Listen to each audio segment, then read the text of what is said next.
All right, hello everybody. Welcome to the Jasu stream for June the 23rd. And yeah, just like I said on the last stream, we are going to be starting up the 4-job Fiesta today.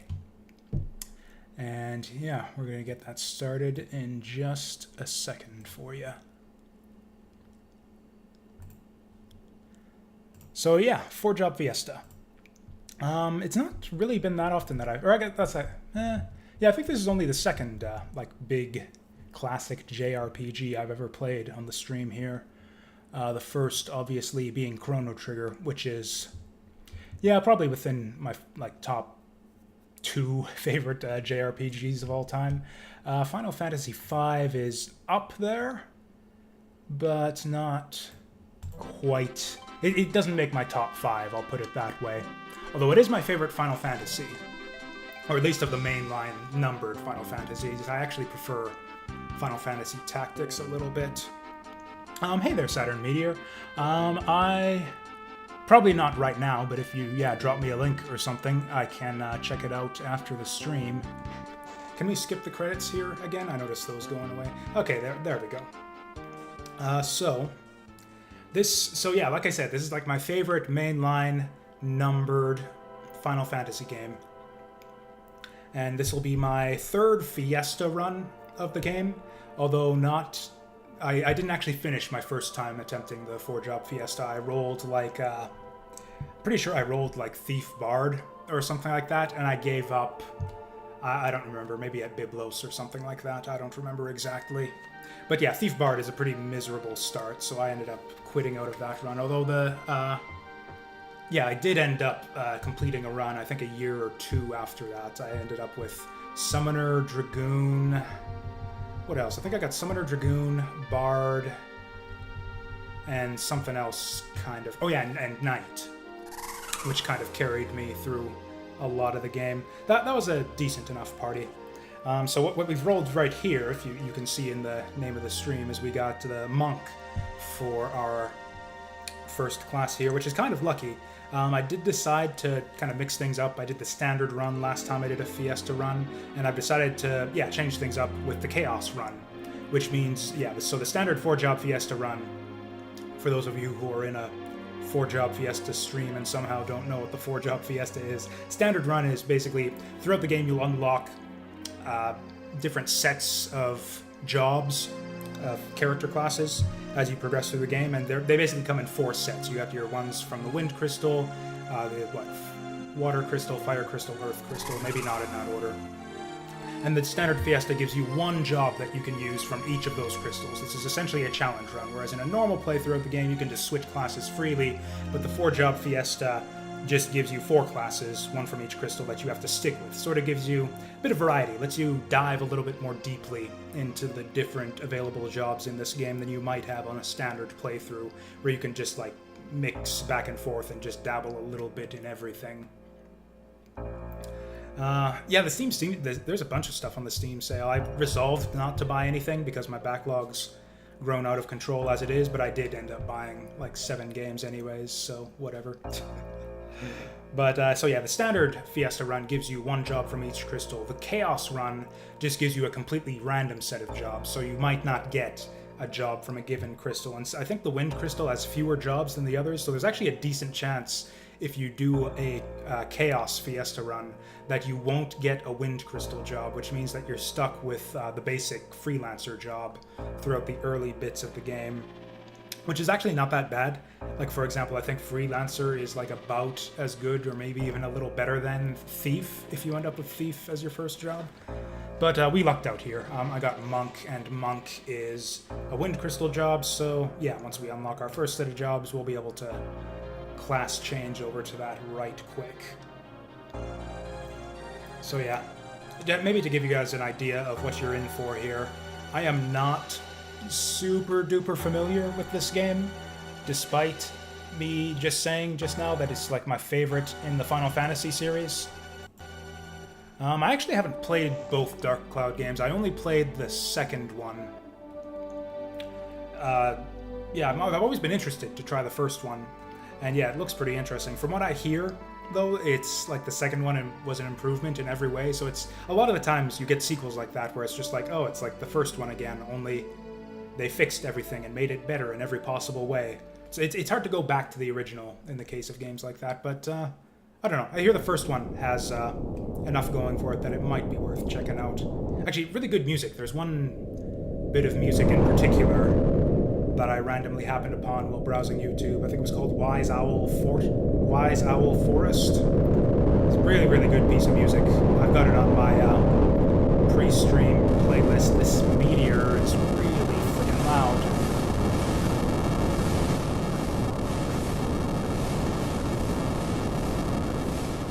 But yeah, I've only ever actually beaten this game twice. There was once when I beat it back in the day, back on the PlayStation. I think it was the Final Fantasy Chronicles collection, which was like the first time this game was first made available in English. Because yeah, obviously, yeah, this was the Final Fantasy that didn't get brought over way back in the day. And then yeah, then they gave us an English version on PlayStation with the... It was either Chronicles or whatever the other Final Fantasy... I think Chronicles was the one with Chrono Trigger. Or that's right, yeah, there was the one Chronicles, I think, which was 5 and Chrono Trigger. And then the other one, whatever it was called, which was 4 and 6. I might have that wrong, but that's about how I remember it. So that was the first time I played this game, and that was the only time I played this game for like a long, long time. Or I think I tried to replay it one time, but I like kind of just stopped halfway through. That's how most RPG playthroughs go with me. I don't know, don't have the attention span for it or something. But yeah, most RPGs that I play, I end up just quitting halfway through or losing interest. And then I came back and did the Fiesta run. First time I heard about that. What do we name this guy? Butts. I think I'm fine with Butts. We'll I don't know, spice it up a bit.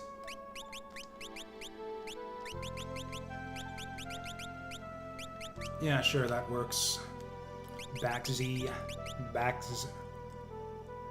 I don't know, should I throw the U in there? Should he be Bakzu? I think I like Bakzu, actually. That's fine. What a terrible name. I should just restart and, yeah, pick a better name anyways. But we're not going to. We're just going to stick with Bakzu.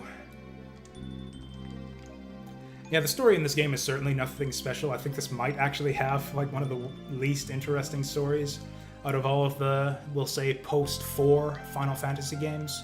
Pretty much Final Fantasy IV is where the first one where they started putting in, like, really heavily, like, plot-driven, character-driven stories in Final Fantasy games, from what I understand it. Though I was not actually a huge fan of Final Fantasy IV back in the day.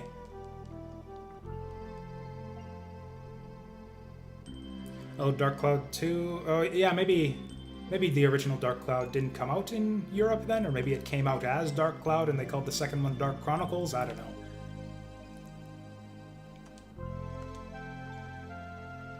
One thing I do like about this game as far as characters is that they give you all of them, like, right off the bat. You don't have to go around with, like, your stupid little 1 or 2 characters in your starting party. You get pretty much the whole gang pretty much right off the bat. We'll be having these 3 characters for, like, a little bit here, and then Ferris joins, like, right away. Just getting my windows laid out properly so I can see chat. Although they kind of fake you out here, where he's just like, oh, hi there, friends who were obviously destined to journey together. I'm gonna, like, piss off and do my own thing now. But yeah, we'll be reunited, like, basically immediately.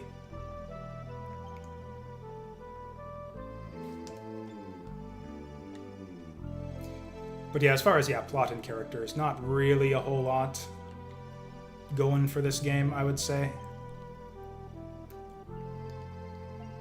But, of course, the good thing about this game is obviously, like, the gameplay and the job system and all of that, and just the sheer options and variety at your disposal with all the, yeah, different crazy jobs that you have.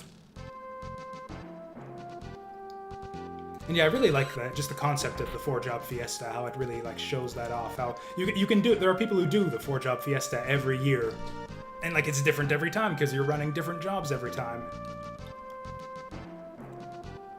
Yeah, I've only participated in the 4-job Fiesta the 2 times, and really just the once, because the first first time I tried it, it didn't really go anywhere on that playthrough.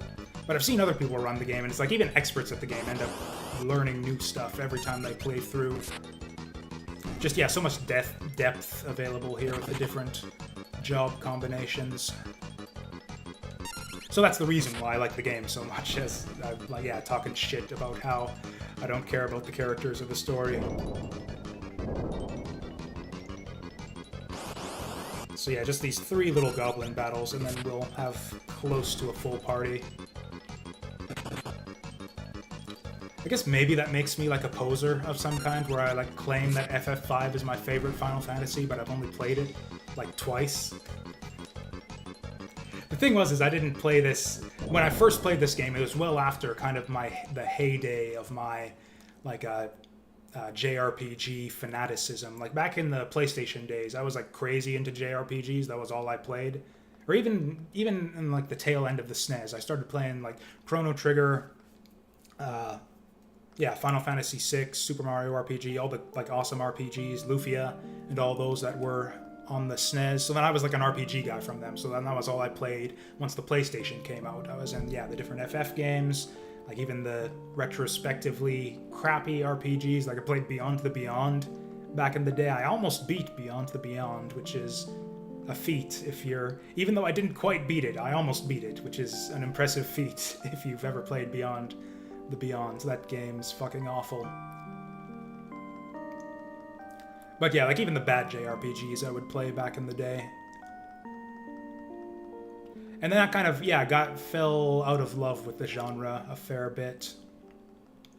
Though that didn't happen afterwards. Really what happened with this and some of the older JRPGs that I kind of missed out on, it's like, kind of like I was saying with game sequels, it's hard to go back sometimes. Like I played Final Fantasy IV after I had played Final Fantasy like 6, 7, 8, and 5, I think. So I didn't like FF4 at all. It was just too many advancements since then. It was really hard to go back. I eventually did finish it, but I really didn't like it at all. That was the thing. That was like back in the day where I wasn't as choosy about the games I played. It's like if I bought it, I beat it, because I had a limited selection of games. Not so much nowadays, where I'll just like play a game and just quit it like half an hour later if I don't like it.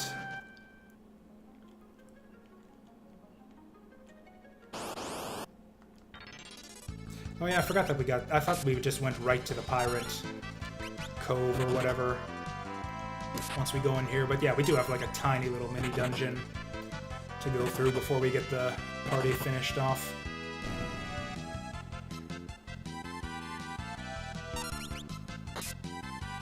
Oh yeah, I actually, even with the reasonably decent party I had with the last Fiesta run I did, I actually made... So this is actually how... I actually had a really hard time with my last Fiesta run. And yeah, this is going to show off how ignorant I am about like the intricacies and nuances of the systems in FF5. So yeah, I struggled through most of my second Fiesta run of FF5, and it wasn't until the Neo X Death fight. I got all the way to Neo X Death before I realized what the problem was. So Final Fantasy V has the ATB system, which is this standard battle system you see in pretty much every Final Fantasy game after FF4. Although FF4 had basically the same system, and this one added the bars that fill up so that you know whose turn is coming when. So you got this option that's in basically every Final Fantasy game where you can change the battle speed. And in theory, what this is supposed to do is like just basically multiply all of the speed values of the characters. So it's like basically you spend less time waiting for bars fill up and characters' turns come around more often. But it speeds up like the enemies and your guys in equal proportion, so it doesn't affect the difficulty at all. In theory. That's the way I thought it worked, because that's the way it works in other FF games. In this game, the battle speed option, I don't know if it's bugged or if it's supposed to work this way or what, but the battle speed option in this game only speeds up the enemies. So if you I maxed that shit out like right from the beginning of the game last time I played through, just because that's what I always do in FF games, and it wasn't until I got to Neo X Death that I was like, this is ridiculous. He's like literally getting 2 spells on my party and just like party wiping me if I get unlucky before I can even respond. Yeah, it was just like literally impossible, and I looked it up online and it's like, huh, but people are saying like I should be fine with the levels and equipment and stuff that I have. And then I learned that, yeah, I was like basically quadrupling the enemy speed by playing at speed 1 for the whole game. So yeah, the battle speed option is basically a difficulty setting in this game. I'm just assuming that's like a bug or like an unintended behavior, because that's a really stupid, unintuitive way for that option to work. And now I'm like going into the game stressed, like, do I set it to speed 5? Because yeah, I think higher numbers are slower. It's like, do I set it to speed 5? Is that too easy? I've got to like make my own, set my own level of difficulty that I want here. I think we'll just leave it on the default and just adjust it if it needs adjusting.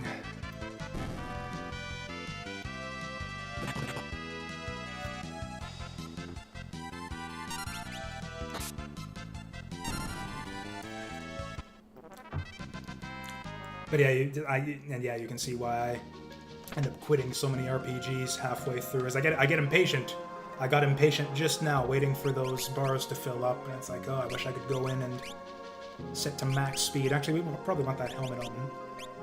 Like, yeah, the girl. That's basically always, like, pretty much every JRPG in history, you put the armor on the girl, because she has the lowest natural defense. Because that's just the way it is in every JRPG. I actually don't know if these characters have different stats or not in this game now that I think of it. Are some characters better at some jobs than others? I never paid huge attention to like stat growth and all of the like really detailed systems-based stuff you can do in these games. Like, for example, I learned recently from a Let's Play of Final Fantasy VI that apparently your characters don't gain stats in Final Fantasy VI. The only stats they gain when they level up is if they have an Esper equipped. I've played Final Fantasy VI like 2 or 3 times, and I never knew that. Yeah, that was actually Brick Road's LP that he put up on his YouTube channel.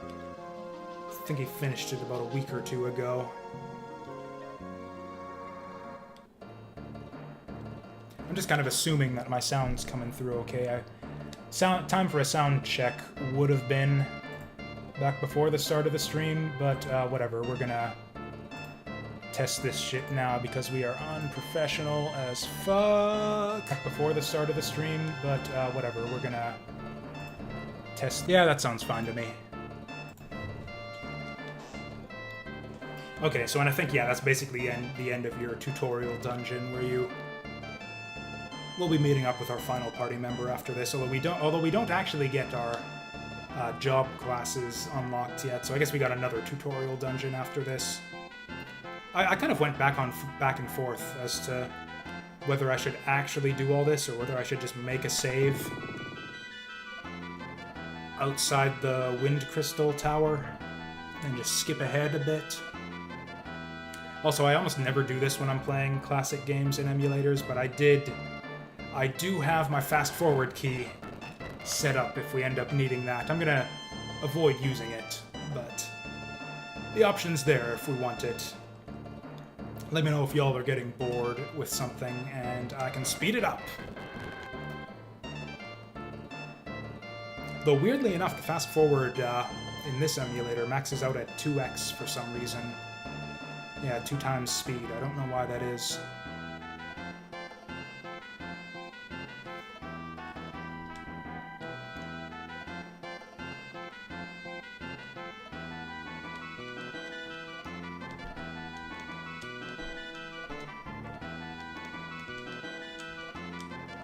Man, I'd forgotten how boring the early game of this is. Actually, I think the other Final Fantasies have done a better job of sort of getting you right into the swing of things. 7 in particular had a great opening. Hell, FF5 too, to a certain extent. You didn't have like actual proper like battles or anything, but you go tearing through with the Magitech armor and just like stomping all over like the townspeople and their dogs, and that's awesome. Yeah, I guess it wasn't until FF6 that they really nailed Yeah, those Final Fantasy intros, the exciting openings and all of that. I actually can't even remember how FF8 started, now that I think of it.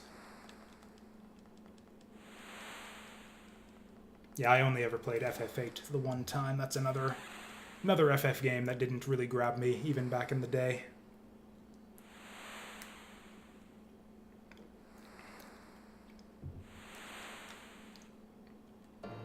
Honestly, the Final Fantasy series has never really been, like, my favorite RPG series in the world. Like, I've always liked the games. Or that's not true, I stopped liking them at some point, but back when I played JRPGs heavily, I really, really liked them. Like, yeah, I loved FF6, 7, 8 less so, 9 I really liked. Then I just kind of lost interest in the series. I didn't even play 10 for, like, years afterwards. But at any given time that an FF game was out, there was always another RPG out there that I liked somewhat better. Or I guess that wasn't, even like back to, say, FF6. Really, really liked FF6, but I liked Chrono Trigger better. Really, really liked FF7, and actually back in the day, I would have said that was like my favorite of all time. I was big into the FF7 hype back when that game came out, along with pretty much everyone I knew. Yeah, I rode the hype train on FF7 pretty hard, but I kind of made a turn on that one after a while. And now, retrospectively, I'd say I prefer RPGs like... what was out at the same time as FF7? There was Wild Arms. I don't know if I'd go so far as to say that I like Wild Arms better than FF7. There's Suikoden. I think I might like Suikoden better than FF7. And then, yeah, FF8, I like pretty much any good RPG released at the time better than FF8. Oh yeah, so at this point in the game, you can choose to let him navigate to the Wind Shrine for you, or you can navigate yourself and drive into town. A little bit early. And then you can buy some equipment and stuff to just get through the Wind Shrine a little bit easier. Oh, did I? Okay, yeah, he is going to navigate for me. The thing is since we rolled Monk as our starting class, we won't be able to keep any of the equipment we would buy in town anyways after we clear the Wind Shrine, because... Or actually, I should come clean right now. I don't actually know how monks work in this game. Because, yeah, I only played this game through, the one time on my initial playthrough and once on another 4-job Fiesta run where I didn't roll Monk. And I think on my first playthrough of the game, I didn't really use monks very much at all. I like swinging swords and having equipment and stuff. So monk just seemed like a terrible class to me at the time. So I don't really know anything about monks, other than that they can't equip swords, I don't think. I don't know, I think they can equip other pieces of armor. Maybe not shields. Maybe not helmets? We'll have to see on that. But yeah, anyways, there'd be no point going to town and buying a bunch of swords that we'd only be able to use in this tower anyway. I was considering playing the Game Boy Advance version of this game. So yeah, we're playing through the SNES version right here, or I guess the Super Famicom version, since this game was never technically released. Back attacks are such a pain. I almost always just run from back attacks. It's not worth dealing with the reduced damage and just slogging it out. Okay, if it's just one dude, we can handle him.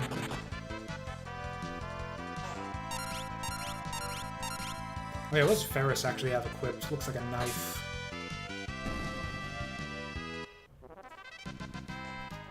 I think we'll be able to find like a dagger or a sword or something in the tower here anyways. That was actually a good time to save the game, just in case something goes horribly, horribly wrong. Actually, maybe do 2 saves, just in case, like, the next time I want to load up this game, I don't have to go through that whole intro sequence, although I would still have to beat Bakuhatsu if I did do that. I don't have any new equipment, right? Yeah, we're fine. Actually, maybe I should have gone in town for some potions. I don't remember exactly how difficult this first boss fight is going to be. Oh wow, he's like right there already.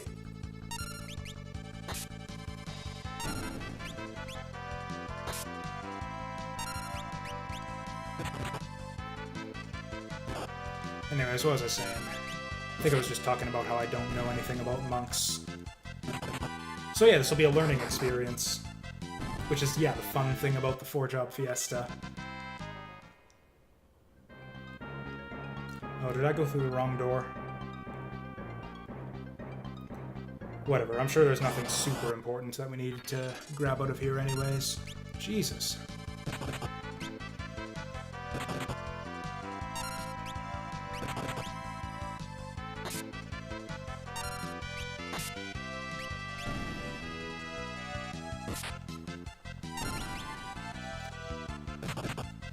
Man, Galuf is like the slowest guy in the party, and he doesn't have a weapon. I guess he's an old man, so that kind of makes sense.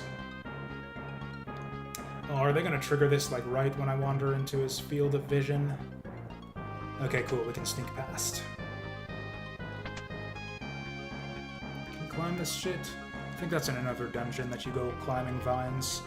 And yeah, that was a broadsword. There we go.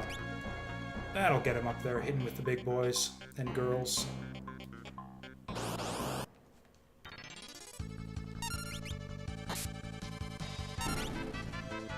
I should probably potion up some people now.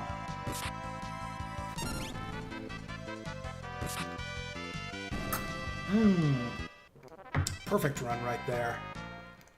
No damage clear. That's less impressive in this game than in, say... Oh, that was the thing I liked about Grandia, is you could, like a special victory fanfare would play if you could clear a battle without taking damage. Which seems weird, because usually clearing a battle without taking damage means that you're just, like, super overpowered. So it's like, hey, good job, you bullied, like, a super weak opponent who couldn't even scratch you. Super awesome victory fanfare. But the thing was that in Grandia, because of the way that the ATB system worked in that game, you could kind of play whack-a-mole with the enemies and set it up where you, if you were careful about how you timed your attacks, you could set it up so they don't even get to attack you. I gotta play Grandia sometime on stream here. Such a good game. I'd say still to this day my favorite JRPG of all time. Who gets it? Or actually, might as well put it on, like, yeah, someone who's the most valuable to us and is dealing the most damage.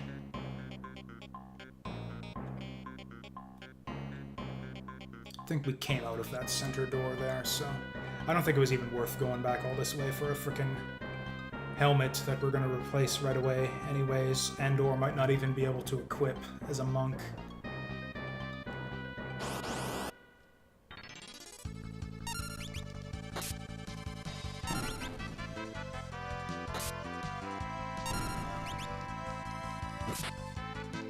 On the other hand, yeah, it's not like we're consuming resources or taking any damage at all. And hey, we got a level out of it.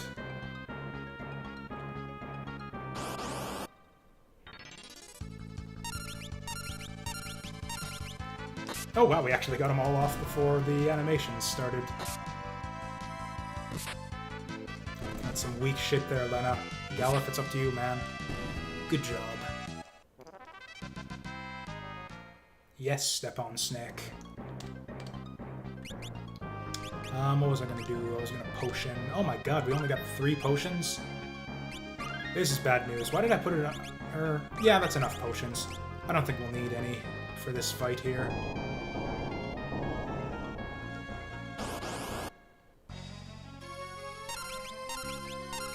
So yeah, this guy here technically has a thing... The thing that, like, every Final Fantasy tutorial boss does, where he has, like, a defensive stance that he can go into, where if you attack him, he counterattacks you. But this guy's, like, so easy that he dies before he even does it once. Yeah. Yeah, I did remember that right. Okay, and I think now's when we get the monk party started.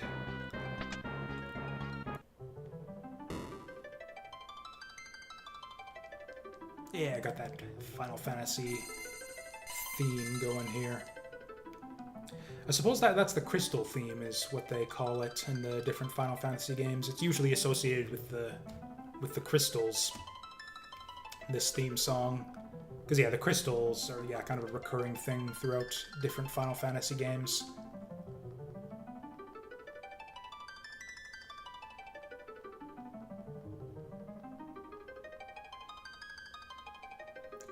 Yeah.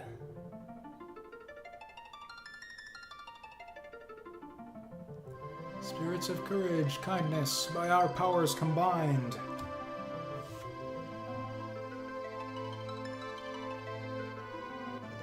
Unite the elements of harmony to save the world. I think this is the order that will... Well, what was it? Courage, kindness, hope. Oh yeah, and our boy, Bakuhatsu. The spirit of pursuit. Huh. That's like the frickin' power of heart of the group right there. It's like, I'm courageous, I'm kind, I'm... pursuit. I wonder if they must have translated that differently, because yeah, this is a fan translation right here, and a pretty old one, I believe. Because yeah, this is obviously, yeah, the game was only released on the Super Famicom, not the SNES, and was never officially released in English on the Super Nintendo. So yeah, this is a ROM hack fan translation right here. I have not actually played the FF5 Advance version of this game, which had like a new modernized translation and everything. Okay, so yeah, each of these pieces corresponds to a job that we're gonna get. Blah, blah, blah, blah, blah, blah, blah. Wait, I didn't see Monk on there. Was I mistaken? I was sure that Monk was a Wind class job.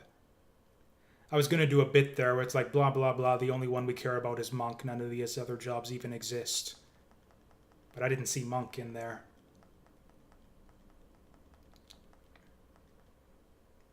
Okay, maybe we're stuck with freelancers after all. Alright, let's go see. We got... Knight Monk. I must have just overlooked it. Oh well, anyways, let's get... Yeah, like I said, let's get the Monk party started. Did he have a... I guess we'll see once Lena switches over. Okay, she can still equip headgear.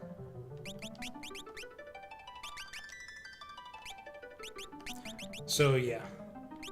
Everyone unequips their swords to start punching things. Oh yeah, I got an extra leather thing, didn't I? Oh, leather shield. Can't use that! On the plus side, we'll be able to sell all of our old equipment that we can't use anymore and use it to buy absolutely nothing, because there's like no new weapons that we can use either. We'll have a lot of extra money for potions.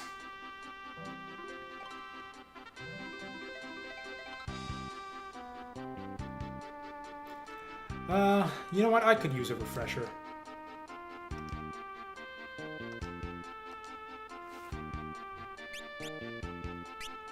Oh wow, I didn't realize they were gonna go this basic.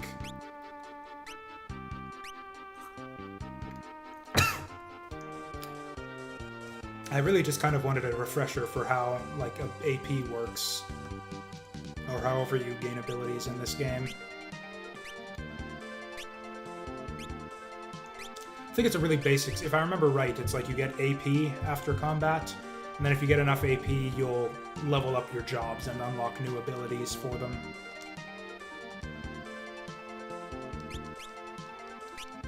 I could have just learned all this through trial and error. We're gonna fast forward. And right, you can... Yeah, you can basically just, yeah, do like an FF Tactics, which you've played on here before. Take like a pick and choose single abilities out of other jobs that you've learned. We won't be able to do that till later on though, when we actually get another job we can use. So yeah, the stipulation of the Fiesta run is that you get one, even though we're doing a Chaos run, we still only get the jobs as they get unlocked. So yeah, we won't get our second job until I think it's the Fire Crystal after this. So yeah, once we do whatever with the Fire Crystal, then we'll get our second job. Maybe it was water, I don't remember.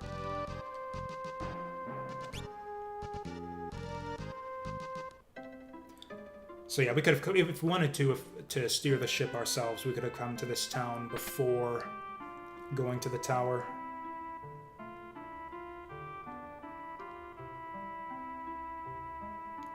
Oh yeah, there's a random scene here you get with Ferris too.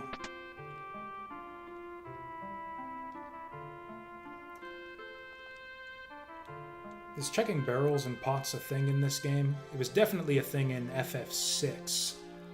All sorts of good stuff you could pick out of random chests and barrels. You know, yeah, since we're Chaos, we have no idea whether we're gonna unlock Dancer or Bard, so we might as well do all of this. Good grief. Triple lap dance right here. Scandalous. I guess there's 3 of us in the party, actually, so that actually makes sense. One for each party member.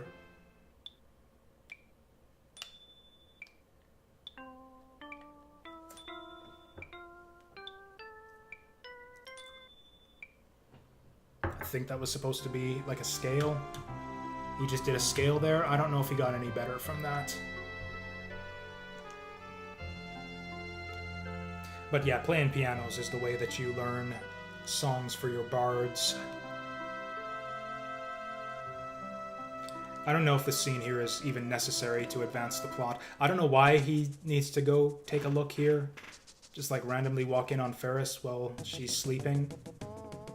Oh yeah, so at this point in the story, everyone thinks that Ferris is a guy, and I don't think that comes across very well in this translation. Maybe it's like a cultural or like Japanese thing. Like I always parsed Ferris's sprite as being a girl. Like the long purple hair. Like just, yeah, duh, it's a girl. But yeah, she's like a girl pretending to be a guy so she can like pretend to be like a tough pirate and keep control of and be the pirate leader and all of that.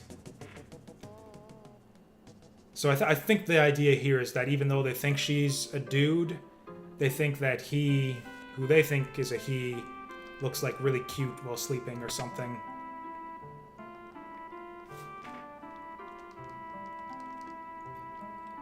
Cue epic debate in chat about whether or not traps are gay. I guess she would be like a reverse trap then. Oh wait, no, I don't need to go to the beginner's house. Or actually, maybe I do. Sometimes there's treasure in the beginner's house. Yeah, I'm not going to do any tutorials in the beginner house. What if I'd said no? She would have just been like, okay, get the fuck out of here then. We don't serve your kind here. Nice. Oh, you know what? He's probably the tutorial guy for, yeah, secret passageways.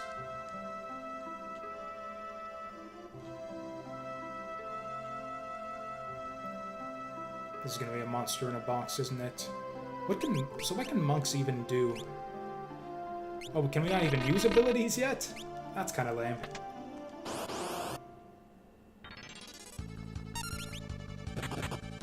Oh, we've been ambushed.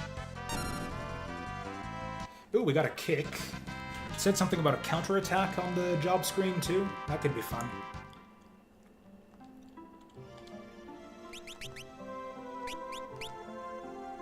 Oh, right, leather shoes. That's what we picked up in the dungeon. We'll just go down the list for equipping people with stuff here.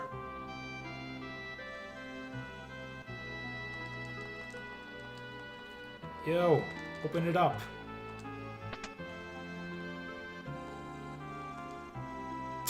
Nice. Oh, great.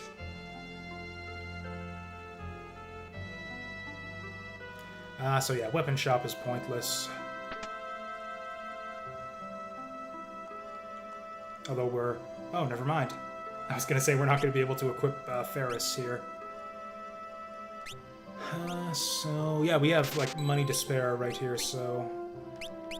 Yeah, we can just splurge and buy helmets for 2 people. I guess that's the one benefit of the monk class, kind of lightens the load. Okay, see that one's going on Ferris. Yeah, I guess it's less money to spend on equipment, so yeah, that's a positive, sort of. And actually, yeah, our only source of healing here is potions, so yeah, let's spend some of that extra money. Yeah, 11 should be good. I think 2/10 should be more than enough.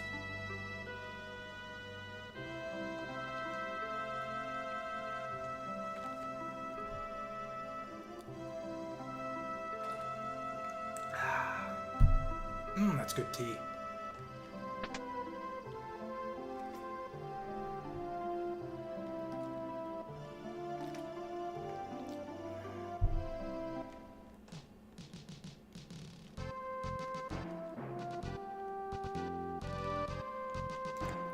So I think the next thing that happens is we go through the waterway,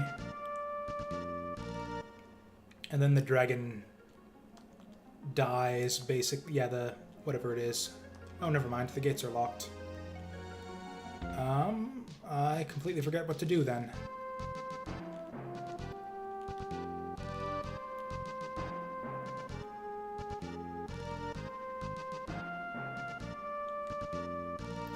Yeah, I thought I remembered, like, we go down, like, a river or something to a whirlpool, and then our water dragon gets sucked into the whirlpool and has, like, a tragic death scene. The first of, like, 3 that it has over the course of the game. Maybe we needed to talk to the scholar dudes in this place.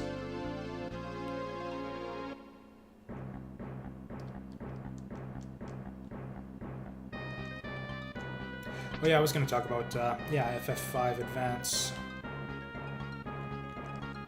Yeah, basically, apart from the new translation, I believe that game added a run button as well, which would have been really nice to have. The big weakness, though, of the Game Boy Advance port of the game is that the sound chip on the Game Boy Advance is terrible, and I hate what they did to the music in that version of the game, so... Was there someone I was supposed to talk to in town? Man, this is awful. We, like, just did this in Link's Awakening, where I just got lost at every single turn in the story, and now it's happening already in FF5. In this, my favorite Final Fantasy game, where I literally don't even know the first thing to do in it. I guess it's more like the third thing. Okay, yeah, there was, like, the one house that we didn't go to.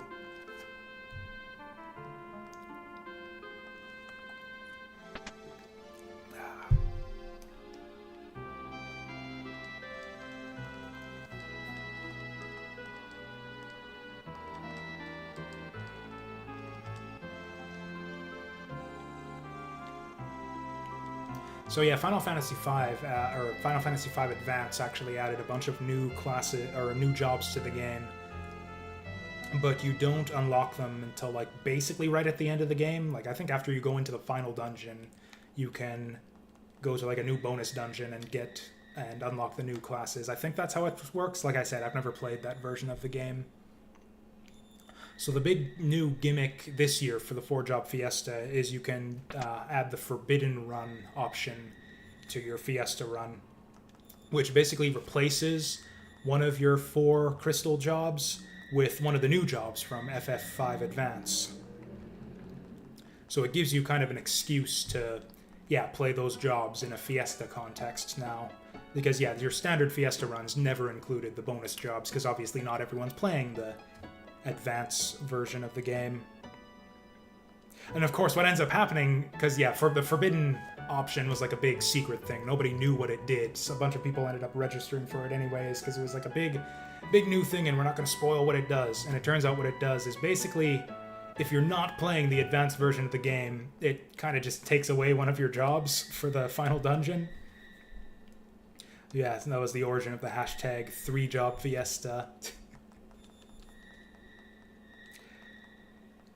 Yeah, I'm just not courageous enough to like sign up for things that I don't know what they are anyways. So yeah, I was never gonna sign up for the Forbidden Run in the first place. And I was never gonna play the advanced version of the game, so those are all good things. Everything lined up for us.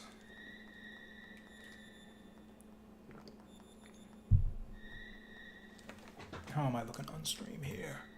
Sweaty. I like it.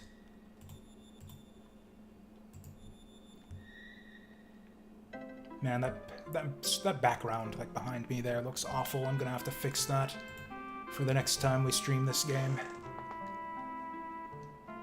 Probably just get like some sprite work from the game or something. Maybe like a collage of monsters or character sprites.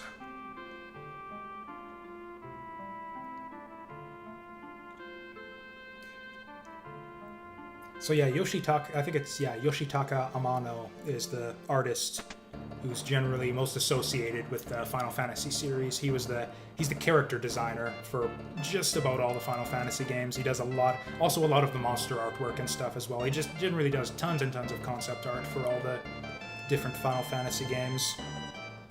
Generally though, his character designs tend to not look anything at all like the sprites that actually appear in the game. The monster graphics are pretty much his style. Like, yeah, if you want to know what Amano's art style is like, it's very in keeping with the design of the monsters in the different FF games. The characters, though, not so much. Like, you'll look at like like the concept art for like Ferris in this game, and it looks absolutely nothing like her. As it doesn't for pretty much every character in every Final Fantasy game. Or certainly the 16 and 8-bit ones, at least. Oh yeah, actually the best example of that is the Warrior of Light, or the Knight class, or whatever it was, fighter class from FF1. Because yeah, they call him the Warrior of Light in Dissidia. And yeah, the Warrior of Light is the FF1 character who appeared in Final Fantasy Dissidia, which is like the big Final Fantasy sort of fighting game that includes a bunch of characters from all the different Final Fantasies, and Warrior of Light was the representative from Final Fantasy 1. And he's based on like the Yoshitaka Amano artwork for the fighter from that game, which looks absolutely nothing like the fighter from that game. Which, yeah, disappointed a lot of people. It's just like you pick Warrior of Light from FF1, it's like, who the fuck is this guy? I've never seen him before. Played FF1 like 30 times and never seen this guy.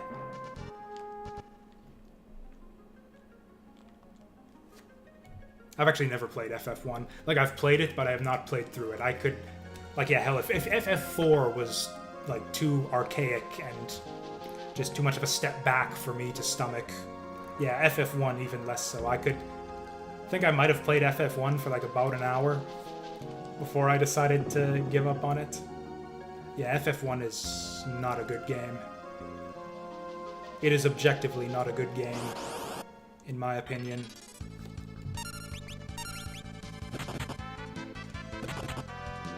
Oh yeah, I think we got another boss fight coming up here. I love the different outfits for the different characters too. Like, even if they have the same job, often there's a big disparity between the different outfits the characters have. Honestly, I think that might even be like half the fun of the job system, as much as it gives you like all these different like options and just all these depths to uncover for all the different possibilities and combinations of skills and all of that. Almost as much fun as all of that stuff, though, like the gameplay mechanics of the job system, is just just playing dress up and seeing all the cute little outfits that your characters will put on for all the different jobs. You miss out on that a little bit, I guess, in the 4-job Fiesta. And actually, I guess all that is part of the reason why FF10-2 is one of my favorite Final Fantasy games as well. Oh man, yeah, if you like the dress-up element of the job system, yeah, FF10-2 is where they did it best. Lightning Returns as well. There was a lot of stuff I hated about Lightning Returns in the end. Mostly the end of that game. Like the last, I don't know, last third of it or so. Yeah, that game got real shit. after a little while. But the dress-up element was, yeah, top-notch. You could even customize like individual items of Lightning's outfit in that game. I think I put her in like a 3-piece suit for most of the game because the different outfits, like it's not just dress-up. You get different skills and stats or whatever based on the equipment that you have on. And like there was this one like 3-piece suit that gave me like a strength +4 and like a blitz level 3 skill that I had it on for pretty much the whole game. So yeah, we had like, yeah, Lightning. We had like a James Bond Lightning throughout most of throughout most of FF13 Lightning Returns. So I guess the game wasn't a total waste and failure. I think we can kill this guy before he kills Ferris. What do you think? Ha! Sucker.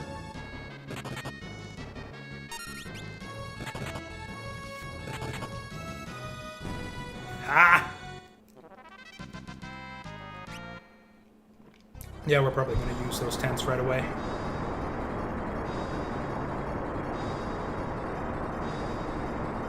Oh no, we lost our water dragon. He was our best friend since childhood, and now he's dead forever. Until the next sad death sequence he goes through, and then the next one after that.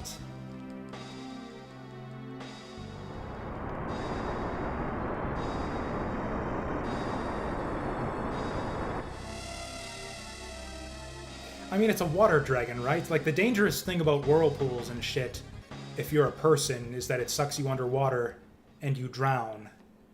I don't think our water dragon, who, like, spends, like, 90% of his time towing the boat anyways, is gonna drown.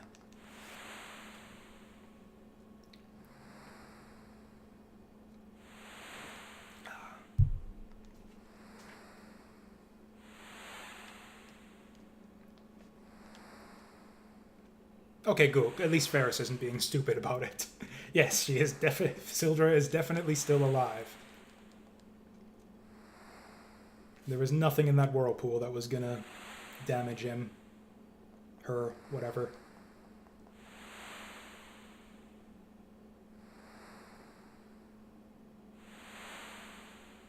Where on the world map is this anyways, where there's this much water with no land in sight?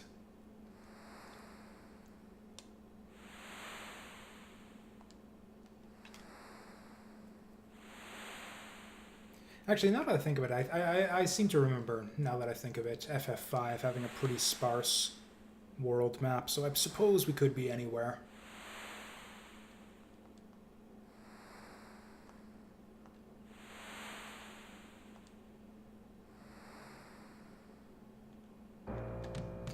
Okay. Oh, hey, everyone's, yeah, healed up. Guess they just slept on the deck.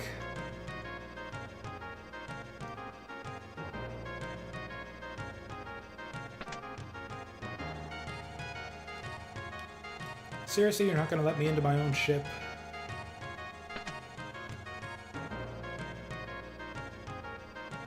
I don't know what I'm doing anyways. Is there... Yeah, we are full up, so there's nothing to do. I thought there might be treasure or something. I get OCD about that kind of thing when I play RPGs. Actually, I had a friend back in high school who was, like, even worse about it. She used to play, like, every RPG she'd play with, like, the player's guide. Actually, I guess a lot of people play RPGs like this, where they just can't stomach the thought of maybe missing something. So, like, a lot of people will do this. They'll buy a new RPG, get the player's guide with it, to make absolutely sure that they don't miss out on any bit of treasure in any area.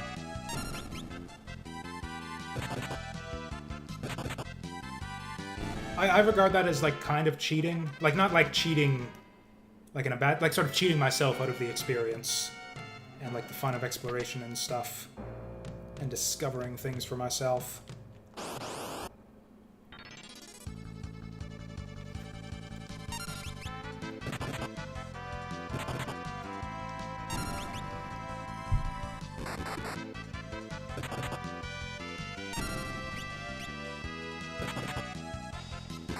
I haven't even tried this kick thing yet. I think it's going to be like Yang's kick from FF4, where it's like just a low damage attack against all enemies. The thing is that's not really terribly useful right now since we can one-shot every enemy anyways. Like, we could do 4 kicks and, like, kill all the enemies in 4 attacks that way. Or we could just attack them and take them down one at a time and make sure that they don't get to attack us. I'm pretty sure there's no treasure worth getting in this area anyways, and even if there were, it would probably just be like a freaking sword or something. I don't see stairs. Oh, I do see stairs now. It was only when it like blurred out, like, okay, let's try this shit. Hey, counterattack! Ah, didn't get him. Nice! Okay, let's see how many kicks this takes.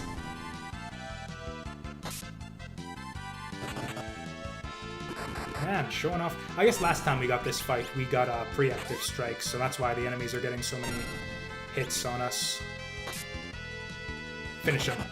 Whoa, is counterattack like 100% chance or something? This is crazy. I mean, it sucks that we got hit so much, but still.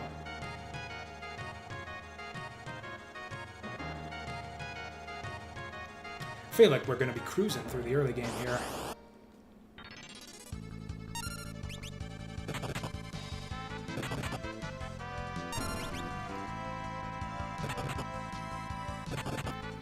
What are you doing, Lena?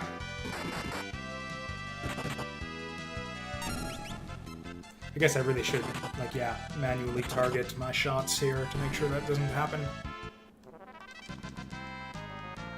Hidden dudes in the back row. Oh, we got a job level. We can build up.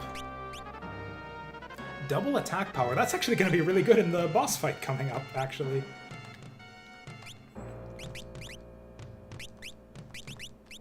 I mean, we've all been, yeah, earning AP at the same rate here, so yeah, everyone's got their job level. What? Okay, never mind. Ferris doesn't for some reason. She is 1 short.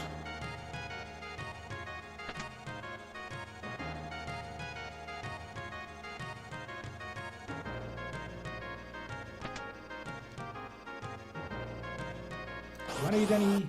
I was gonna check and see if I needed any potions, but... Oh, preemptive attack. Just like, hey, there's a skeleton over there. Let's just go push his shit in. For no reason. Actually, that gets us our 1 AP. Yeah, Ferris is just like, hey, I need 1 AP. Let's go fuck that guy's shit up.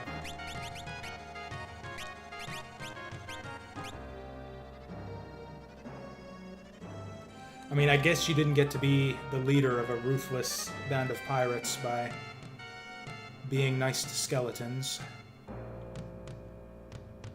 Am I lost? Am I going backwards? Oh, I did it again. Oh, hey, it must be random what the backup target is then.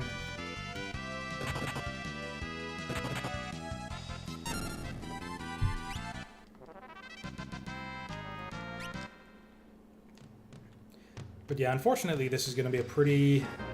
Or fortunately, I guess if that's your style, it's going to be a pretty laid-back playthrough here, since unlike a lot of the classic games I play on stream here, like I said, I've got a lot of enthusiasm for this one, but not a lot of knowledge, so... I've pretty much said everything I'm going to be able to tell you about this game so far. And so yeah, we're pretty much just going to be experiencing whatever's in store for us from here on in. I don't think I even remember, or I remember having a lot of difficulty with boss fights in this game. That's actually one of the things I really like about this game, other than the job system. It's, I mostly bought, like, really cheap stuff. Like, I bought, like, 7 or 8 games, but most of them cost, like, $1.50 each. But yeah, I think Iconoclast was only, like, 25% off. And yeah, I'm about... like the 70% sales, so I can wait on Iconoclasts and yeah, wait till that goes on like a much better sale like a year from now.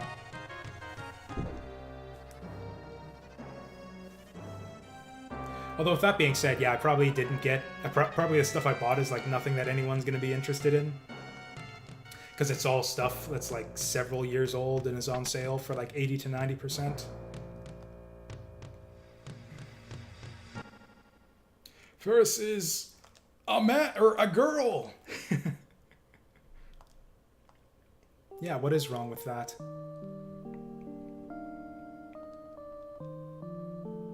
Sagoshi's a girl. Kick her out of the party.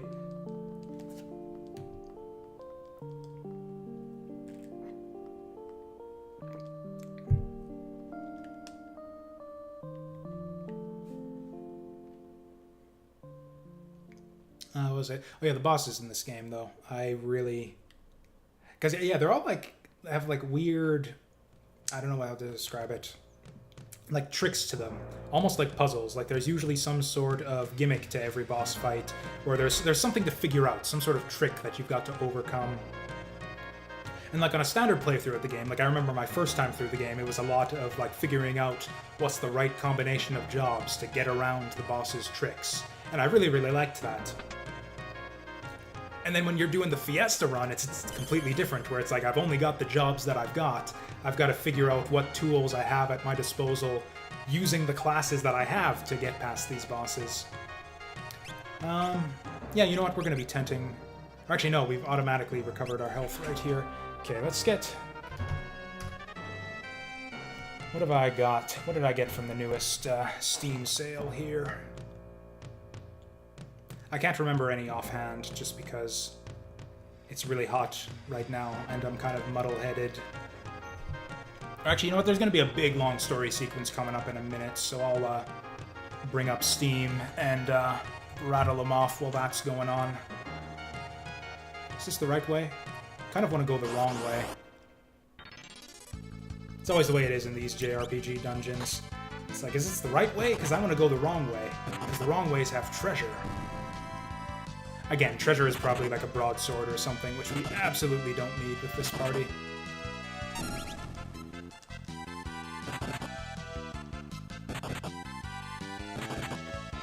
So yeah, this is going to finish off the fight for us.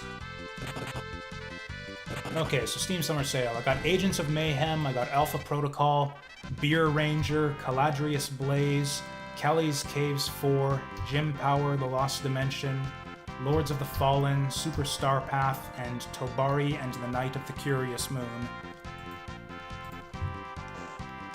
A lot of them are kind of obscure picks that are like sort of for me personally. Like a couple of those are by developers that I've played their games before on stream and really liked them.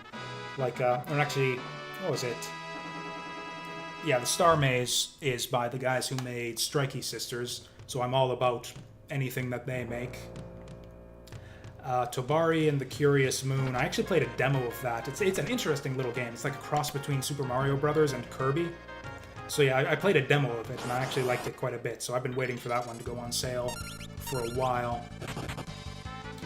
Agents of Mayhem I specifically picked up on the recommendation of Stuart Jipp, because yeah, again, I'm pretty much all about anything that he likes. Even if it is just to like play it and see that it's shit and make fun of him, even then it's worthwhile. And usually there's enough good stuff in the games that he likes to make them not completely worthless anyways. Like if he likes Agents of Mayhem, I'm sure there's something to like about it, and that I'll see enough of it to not like have it be a complete waste of time when I play it.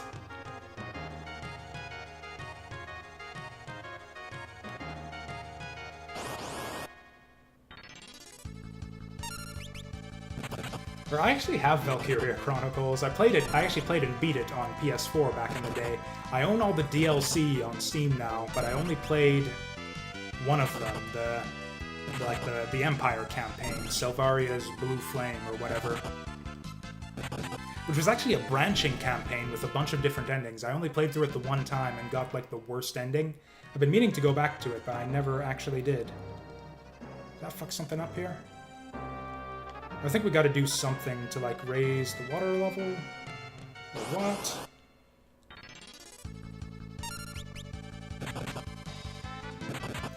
I am not a fan of this enemy group right here.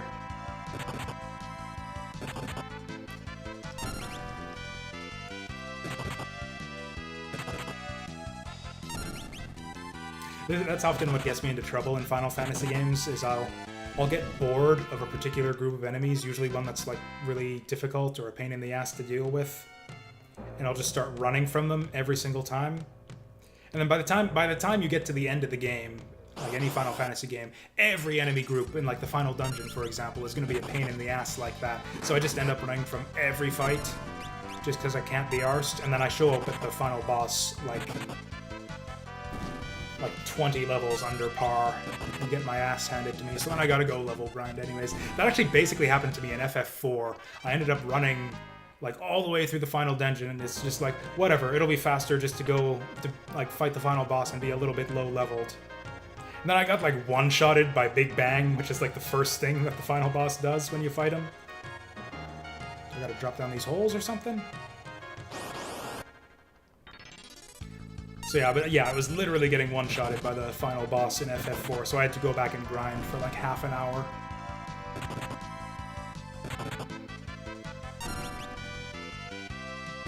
And all that for a game that I never really enjoyed. There was almost nothing that I liked about FF4. I have no idea why I played through that game as far as I did. Okay, I'm lost.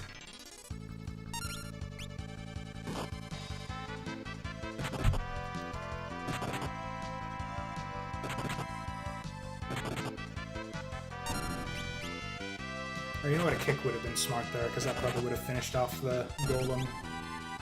Or the undead husk? That's like a rock monster. How can a rock monster be undead? It's like a zombie golem. It was like a rock that used to be alive, but now he's undead.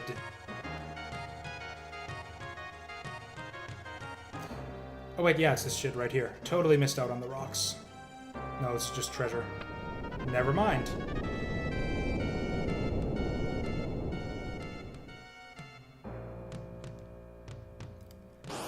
Okay, I think we got the boss fight coming up right after this.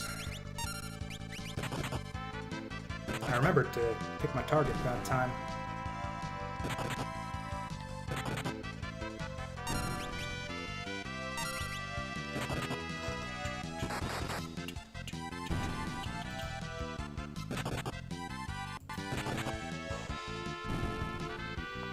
God, it's so hot in here.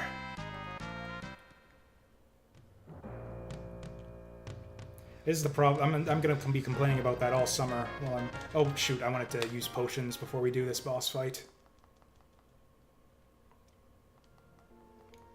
So yeah, this boss fight's gonna be super... Because yeah, with thieves, this is... I guess with any party, this isn't a hard boss fight. It can be really tedious if you don't have anyone who can put out a lot of damage. Say if you're coming into this with 4 thieves, which I think is like the worst party you can get at this point in the game.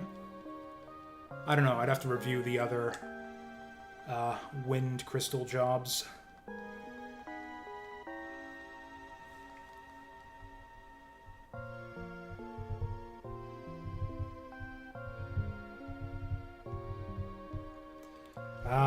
I have not seen it, and I have never heard of that game before.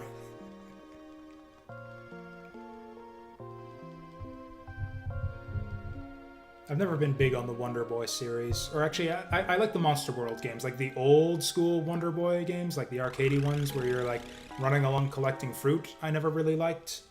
But I really like the Monster World games. Like, yeah, the ones on Genesis where you're like a dragon and Arabian girl. Actually, there's a new, or what is it? Like Dragon's Lair or something? No, not Dragon's Lair. Whatever it is, one of the Monster World games has a remake on Steam with like lovely cartoony graphics.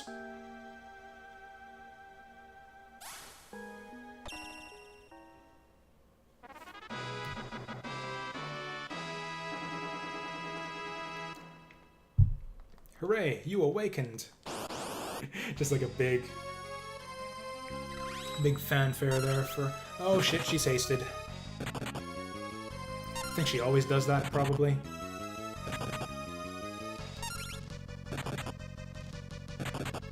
So yeah, this is like another, yeah, gimmick boss fight. Really simple one here, though. She's got 2 forms. Okay, I don't know what that does. But we're gonna keep taking her out. Basically, she can change herself into an undead form, and she can't take any damage when she does that. We might just kill her before she does any of that, though. Yeah. Okay, so yeah, that was the gimmick. That was another gimmicky boss fight. So the idea, the reason I said that build power would have been good for that is because if she did transform into her undead form and become invincible, we could just build power while she's doing that, and then just like unload on her when she switches back. But yeah, we just got lucky, and she didn't do any of that. She chose, what did she do? It was like haste, scan, and then bolt, but by then she was done.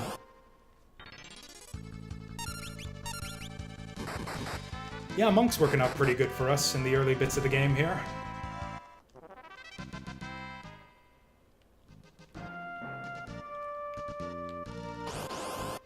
Getting a little bit tired of sitting through this like long-ass double fisting attack animation every time, but hey, can't argue with the results.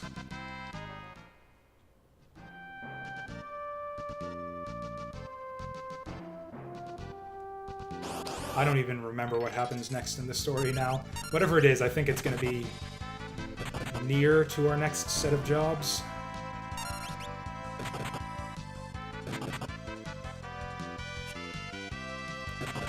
Oh wow, so one hit can miss and the other can hit.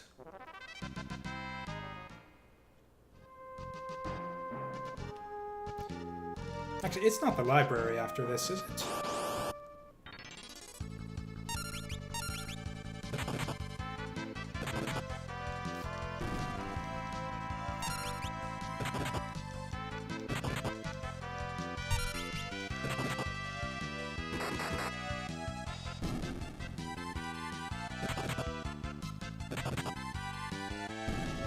Are monks like super fast or something, or is this just like all... Oh, what did we get? We got Brawl. Let's get into the brawl, y'all. What's up? Attack empty-handed as well as a monk.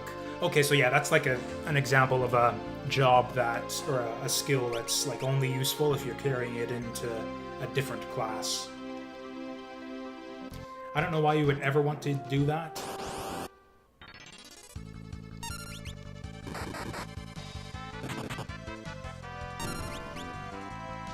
Yeah, I believe that, yeah, that skill will... Basically, if you have a different job, you can equip that skill so that you can do unarmed attacks as strong as a monk. Because monks have, like, a big bonus to their attack strength, which is what lets them attack so effectively. Oh, I remember now. It's, yeah, this big mountain with, I believe, a difficult boss fight at the top of it, although we'll see how difficult it is with a party of 4 monks.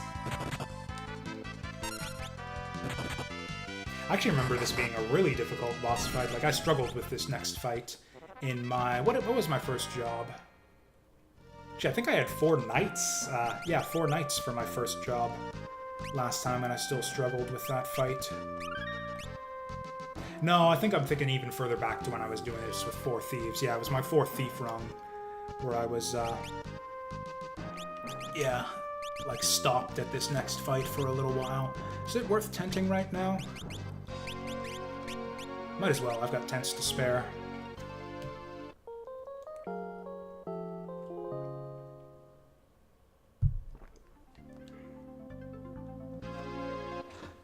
Yeah, sure, I'll have a look at this Steam game right here. Yeah, I'm just not an early access guy. Like, wake me up when it's finished. That's my approach to early access. Ooh, this Agalos thing looks really good, actually. That's going straight to the wish list. And yeah, I'll buy it once it's like 50% off.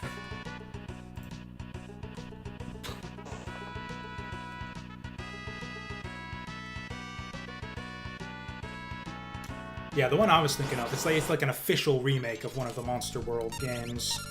And yeah, it's got like, it doesn't have the same graphical style as the old games. It's like all cartoonified.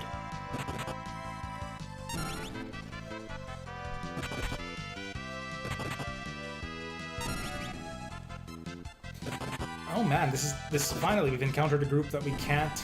Oh, never mind. I thought that guy was going to take 2 hits just like the last one did, but he didn't.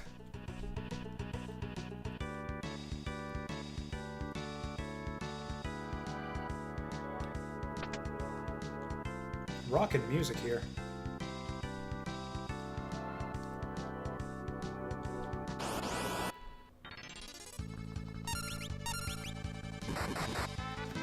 Actually, musically, I think FF5 is maybe one of the weaker entries in the series. I'll say this, as much as okay, I said I didn't like anything about FF4 at all. That's actually not entirely true. I did like the music in Final Fantasy IV quite a bit. I'd actually go so far as to say that I like the music in Final Fantasy IV better than the music in 5. Though there's a few themes in this game that I actually really like. The X-Death battle theme is really good. The Gilgamesh one, yeah, Battle on the Big Bridge, obviously a classic. I think that might be about it.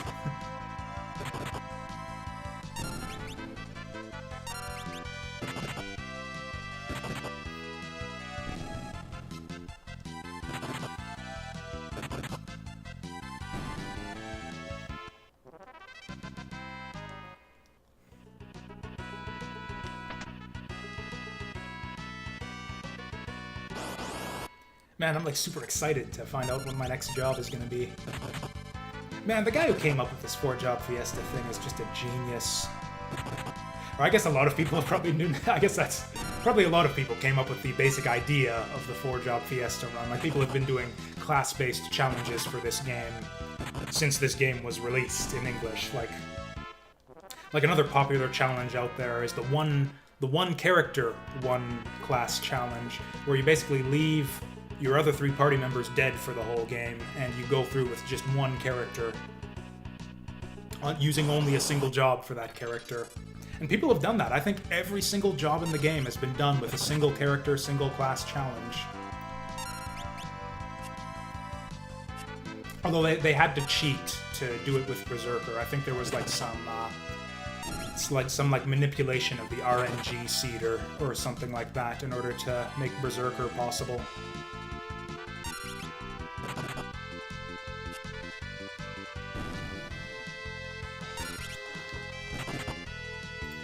What do we got here? Oh, this looks alright. Like, I've got a lot of games on my wish list that look like this. But yeah, this is another one that I'll, grab once it goes on sale at 50% off. Man, I've got so many games, so many, retro-inspired indies on my wish list, though. There's just no way I'm gonna get around to all of them in the end. Holy shit.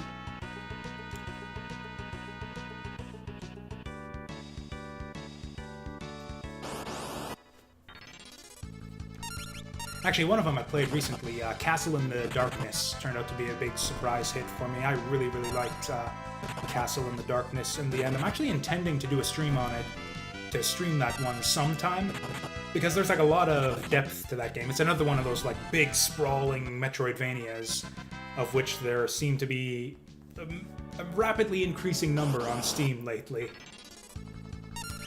But yeah, I beat the game, but only with like 60% completion, and and there's a good ending that you get for finding all the MacGuffins or whatever.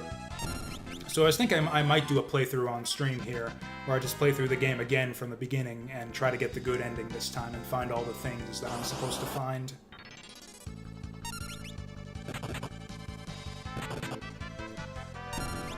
Yeah, the thing about Castle in the Darkness, though, is it took a while to get going. I actually really disliked it for, like, I disliked it from the moment I booted it up, because there was a lot of technical issues with, like, the menu and the control settings and the controls themselves when I first started up the game.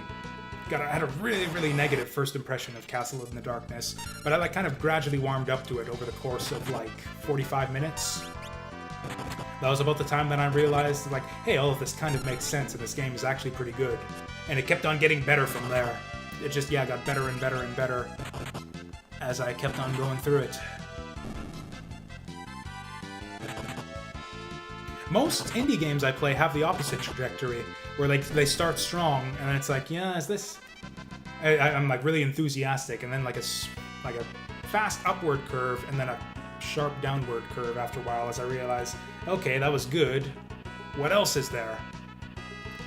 That's usually the question I end up asking after, like, the first, like, hour or two of any of these random, any given retro indie game on Steam. It's like, it's going good for like the first hour or two, and it's like, is this all there is to it? Is this how it's going to be for the whole rest of the game? And usually the answer is yes. I got that way with Ms.Splosion Man. That's another like halfway decent. It's not really retro indie. It's like got a modern 3D style to it, but it is like a platformer essentially. But yeah, Ms.Splosion Man, I got bored of. I was liking it for a while, like maybe an hour and a half or so, and then I just got real bored. It's like, okay, I've been doing the same thing for a couple hours now. Gotta mix it up a little bit more than this. Alright, these are the freaking birds you miss on all the time. Actually, monks are great for dealing with those guys. Yeah, you get 2 hits a pop there. Oh, yeah, you'll get poisoned if you step on the flowers there. Wow, I've taken like no damage going through this dungeon. I think we're gonna use a couple potions just because it'll be helpful to have the little bit of HP top up. Actually, here's what we're gonna do. I'm gonna go put on another pot of tea, and I'll just be back in a second.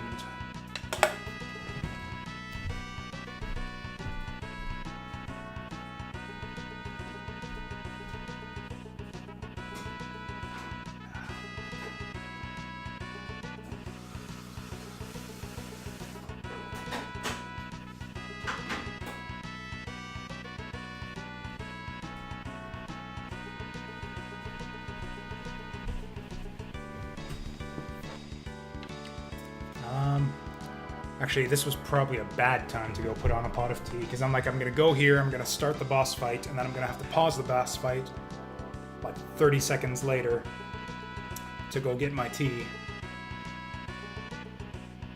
A helmet! Oh, that's Father's helmet. Arrowed.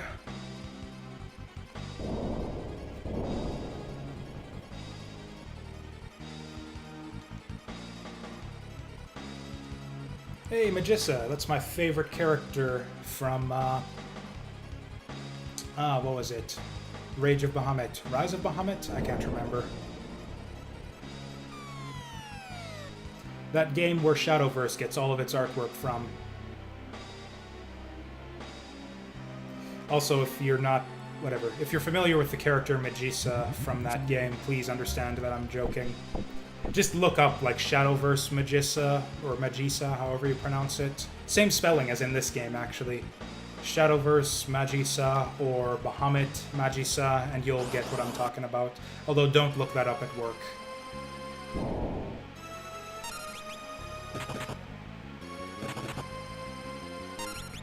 Actually, maybe we can finish this up before the kettle starts boiling. Actually, we probably can't.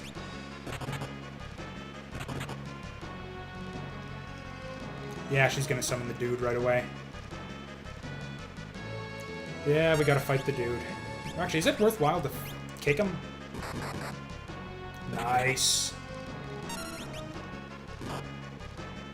That's not good. Actually, did I mash through all of my attack commands here? I think I actually went to potion here. Actually, that's not even worth it. He's gonna kill her in one shot anyways. I gotta go pour my tea.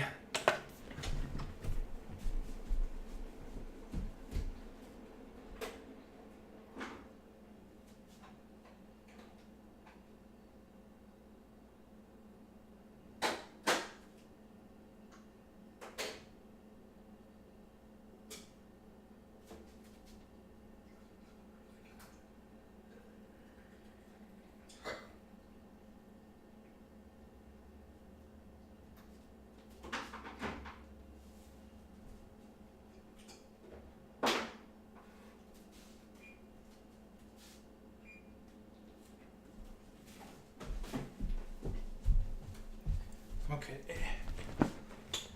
And this is jasmine tea, so I'm only gonna let that steep for 3 minutes instead of like the usual 10 to 15. Okay, let's see if we can win this fight in 10 to 15 minutes. It's really not worth my while to potion Lena. She's just gonna die in one hit anyways. Oof. On the other hand, maybe it is worthwhile keeping them above 50, because then they don't die to fire. Yeah, more than crits, please. Okay, yeah, now fire is all we have to worry about, so yeah, let's potion.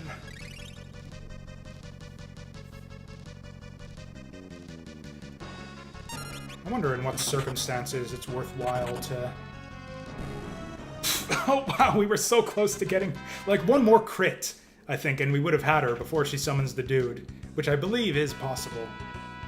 Oh, right, I never actually healed her poison. Okay, so yeah, we easily cleared that boss fight. Yeah, nothing's gonna kill us from 66 health if we get a random battle.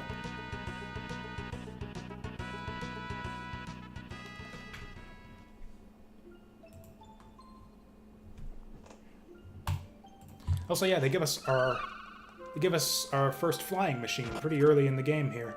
Most RPGs make you wait like 10 hours before you get your first flying contraption. Although Suikoden actually gives you like a taste of it, like right at the start of the game. I think like the first thing you do in Suikoden is go flying on a dragon. Although you can't actually steer him or anything. But still, they tease that dragon for you, and it's pretty neat. Actually, I guess FF4 does the same thing. Yeah, you go flying on an airship, like first thing you do in FF4. I stress out too much about whether I'm centered on the webcam.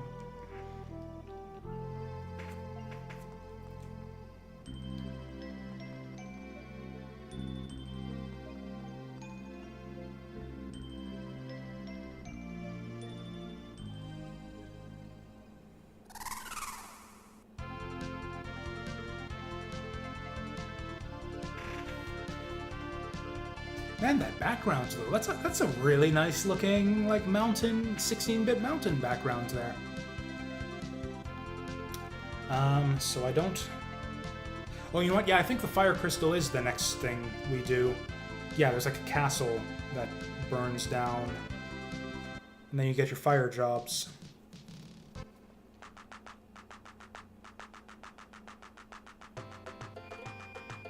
Nope, that is my tea.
Okay.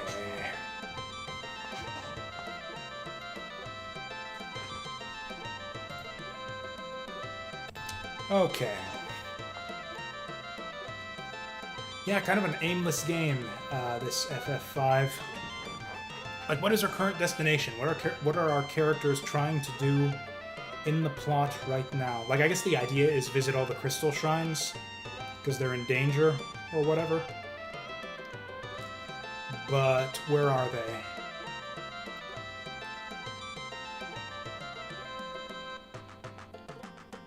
Oh, you can actually hit on the D-pad to advance text boxes. Forgot about that. Okay, we can't do shields. Oh wow, we can't wear heavy armor either. Okay, we're stuck with copper plates then. Okay, and that's all the money we can spend on equipment.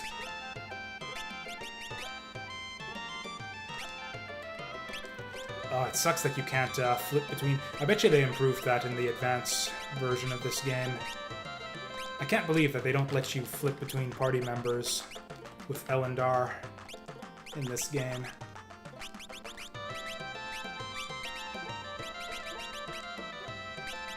It's like they, like, you know, some Super Nintendo games will just pretend that the L and R buttons don't exist. That's just like too many buttons for the developers of a lot of games to know what to do with for those times. But like they do use the L and R buttons in this game. You have to hold L and R to run away. So it's like, why didn't they just use them for stuff in the menus too? Yeah, monks can't equip any weapons at all.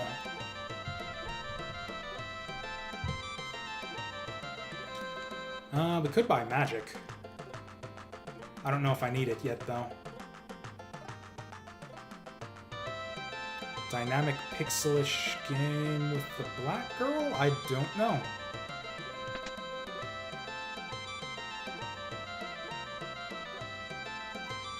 Oh yeah, there was one kind of like, yeah, like African-themed one, although I don't know if it's the one you're talking about. It wasn't very pixelish. It was more of, yeah, the kind of like living cartoon style you see in a lot of indies. I forget what it's called. I think I still have it on my wish list, but I have like 400 games on my wish list, so I can't remember what they're all called. Okay, that was recognizably a scale that time. So he is actually improving at the piano. Yep, just like you said. He said it, didn't he? And there it is, just like he said.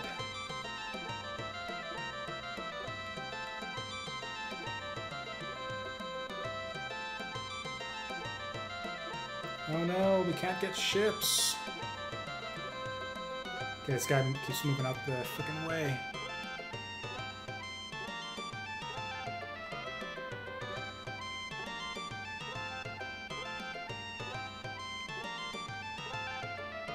Man, it seems like every game I play lately, it's just like, yeah, RPG-ish games with really, really arbitrary plot flags. Where it's, yeah, just talk to every NPC until you find the one that'll actually advance the plot.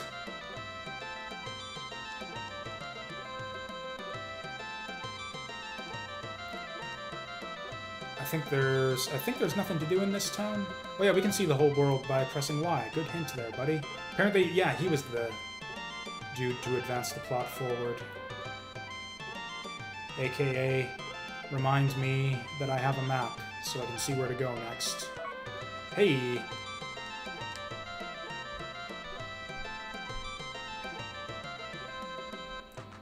Actually, I'm gonna go to the item shop too and see if there's anything worthwhile there.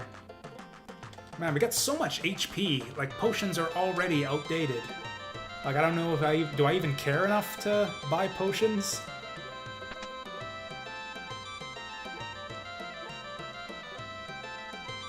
I mean, I guess I can use them between battles, although we're actually pretty hosed as far as, like, mid-boss fight healing. I mean, we've got nothing else to spend our money on, so we might as well. There, we've got all the potion we need.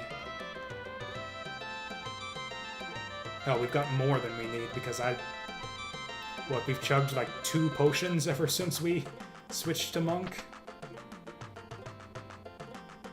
And both times it was kind of a waste and unnecessary.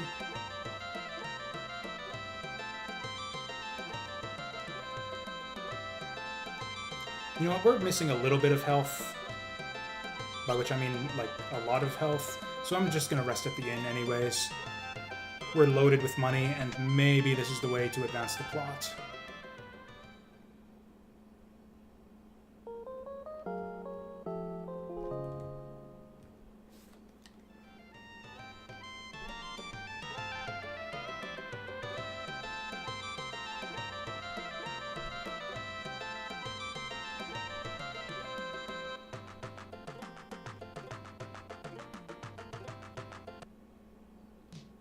Okay, so they said Y... No. Y for the map. So yeah, this is not the place to be.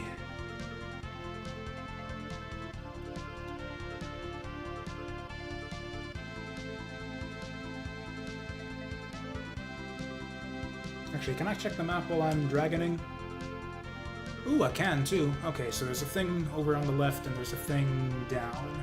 Oh, is this our shrine?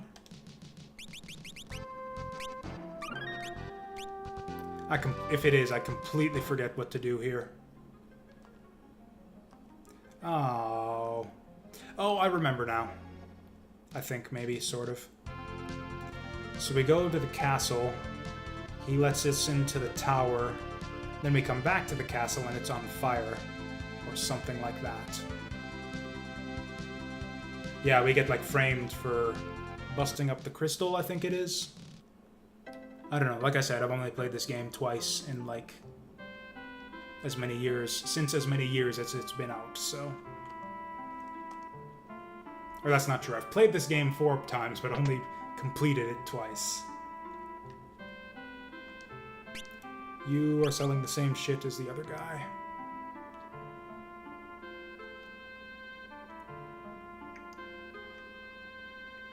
I don't even know why I bothered coming to the town here.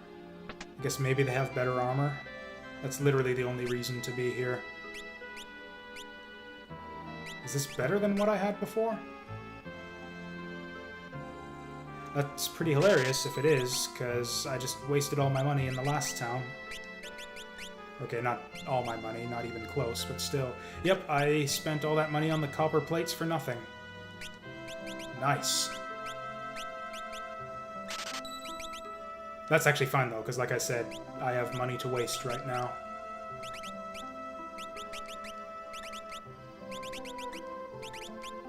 Man, I'm not going to be happy until Ferris and Galuf get some shoes, though. Come on, guys, we're not barbarians. Thankfully. Oh, I remember now. I remember what it was. I did Berserker Risk. Yeah, I did Berserker Risk, my, first run through the Fiesta, so I actually did unlock my 3rd job class in my first Fiesta run, and yeah, it was Berserker. And that was what killed the run. I remember now. And yeah, and I've never done Berserker Risk ever since. Yes, those were... I remember now. Yes, those were my 3 jobs for my first Fiesta run, was Thief, Bard, Berserker. Or something like that.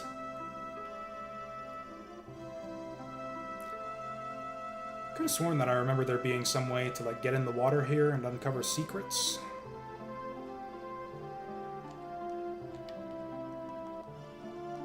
Okay, he doesn't say anything.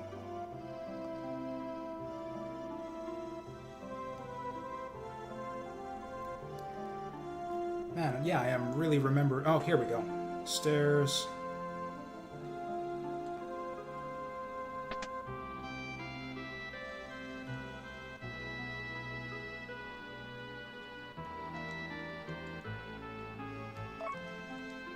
Ooh, is that something I can equip?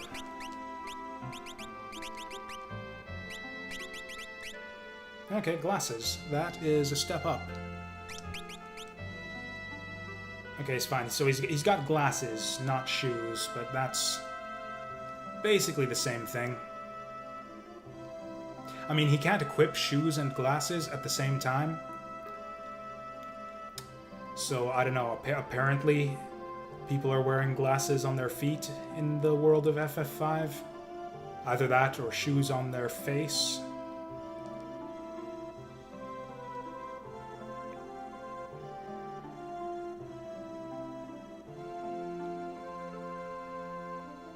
Still, I'm actually super happy that we, yeah, made that little detour.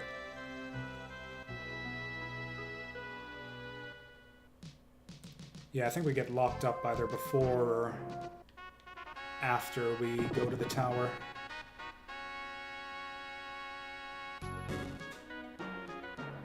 Just march in the front door like we own the place.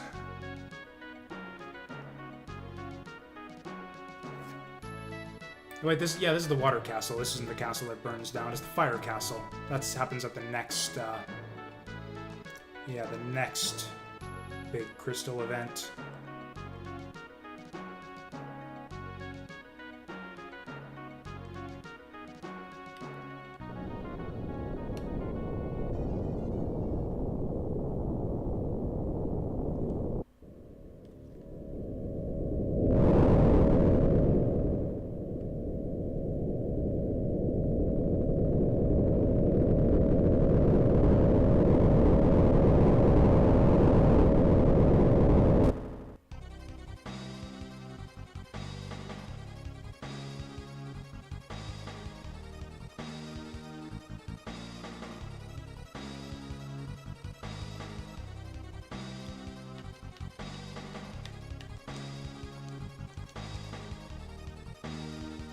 So if this isn't the fire castle, then actually there might be treasure here. I was getting confused. I was thinking this was the fire castle, which has all of its treasures locked off until you do the escape event. But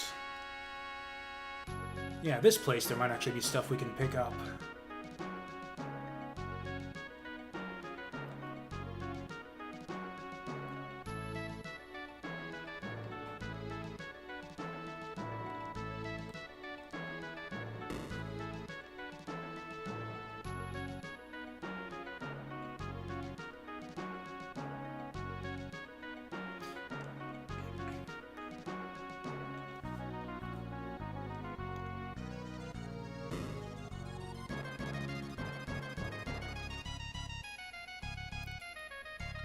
Oh boy, we uncovered the secret. The secret was a room with a dude who's telling us about Shiva.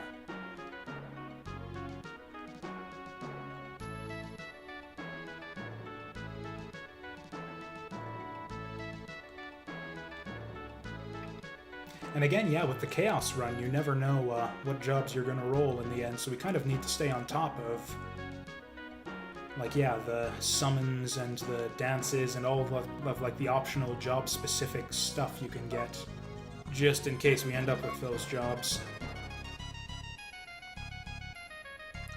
I'm gonna raid your storehouse.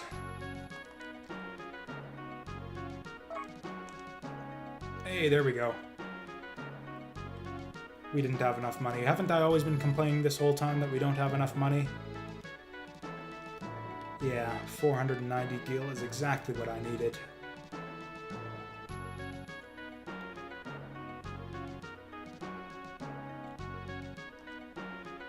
Hey, there's our boy Lone Wolf. Can I let him out? Do I have the key? Sure, let's let him out. No, I'm not gonna let him out. I completely forget what happens if you let these people out. I can't imagine it's anything good. This guy seems alright. Yeah, you guys seem like bad people. I'm not gonna let you guys go. Actually, isn't Lone Wolf, like, your friend in the end in this game? I don't remember.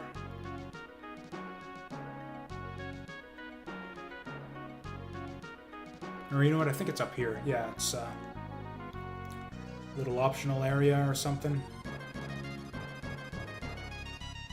that I don't think we're supposed to be able to do yet. Maybe I'm misremembering, which I often am.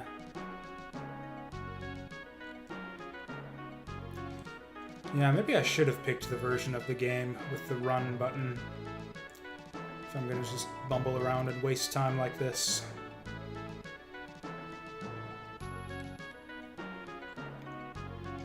You know what would save time on little, yeah, treks to nowhere like this is if I just had a guide telling me where all the items are. It's not like I care about any items anyways. Like, what am I gonna worry that I'm gonna miss out on, like, some new sword or something? We're monks. We have all of the items we need. Yeah, I'll just look for the obvious stuff and then,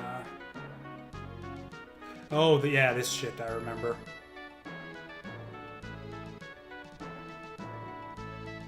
This shit I remember. Okay, we're gonna cheat this. Just once, just to see how far we can make it. I don't even remember what you get down here. So that's the guy who we're apparently done for if we fight him. Oh, we survived it! He didn't. Can we not run from this guy?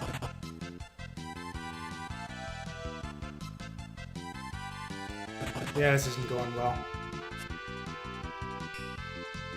Yeah, this is going pretty bad.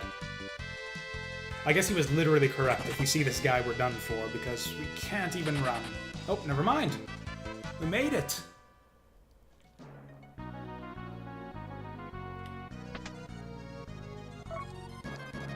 Cool. Damn. Get out of there!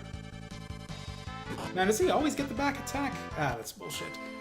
I should have checked to see what drag was, but yeah, we're not going to waste our time with that.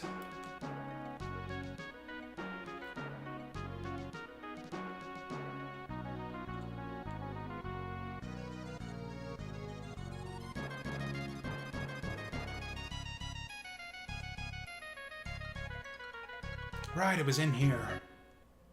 Yeah, I think there's a boss fight against, like, Shiva or something, like the dude was saying.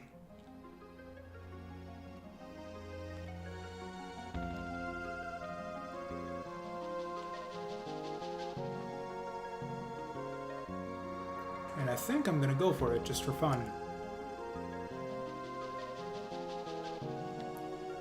I don't know if it'll actually be fun.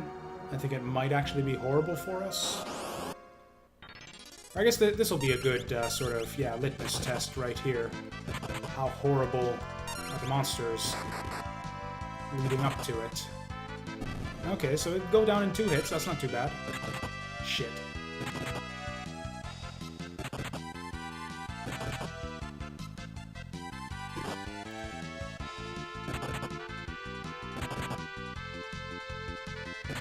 So that right there was a hit we did not need to take. Where's my counterattack? Come on, Ferris, get on the ball.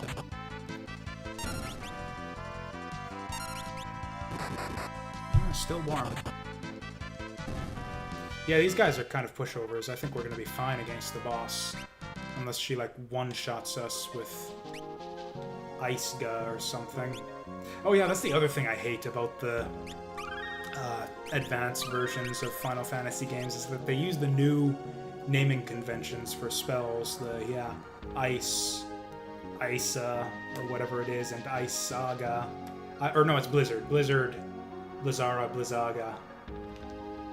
I prefer, yeah, Ice, Ice 2, Ice 3 myself. Okay, let's see how fucking awful this is. That's not too bad at all. That's pretty bad. Is that a counterattack or a regular hit? Okay, this is pretty bad. This is all terrible.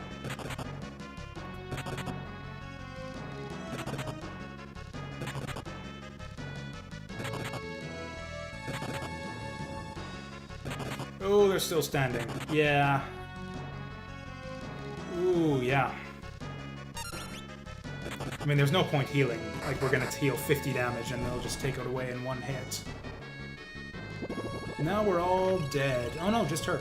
Actually, a full party ice spell there would have killed us. Although I think we're dead anyways.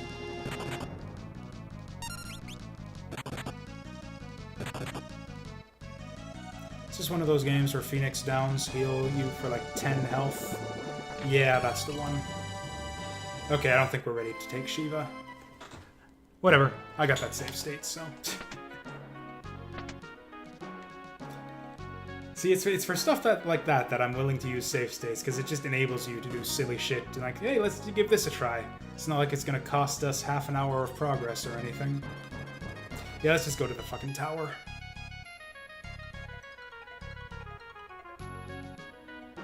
I was talking up how I'm so excited to see the new jobs. And I'm like doing everything but that.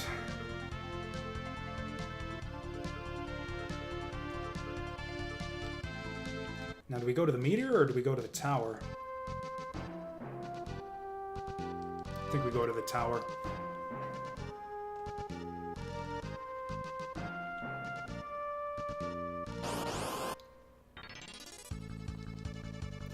Oh, hey, it's this guy.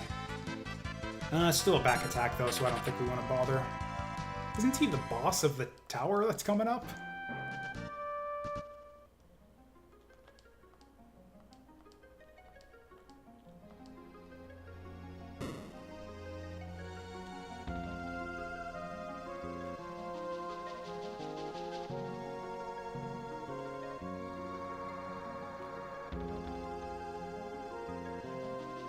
Oh, I completely forget how to get your job from Gilgabot too. I think you just tweet like #water to Gilgabot or something. I'll look it up once we actually get the jobs.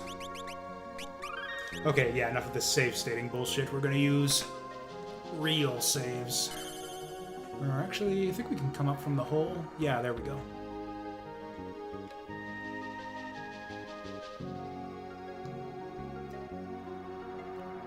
Any bets on what this is going to be? I bet it's going to be a sword. Oh, hey, Silk Rope. I think that's for mages, actually. Yeah, we can't even use that. So it's basically a sword. Swords and robes are basically the same thing for a monk, right?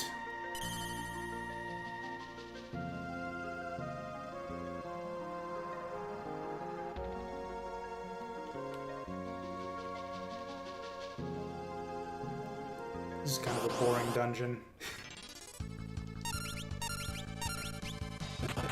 Oh yeah, these are the same guys we were seeing in Shiva's tower, so yeah, the difficulty of the enemies there doesn't indicate the difficulty of the boss whatsoever.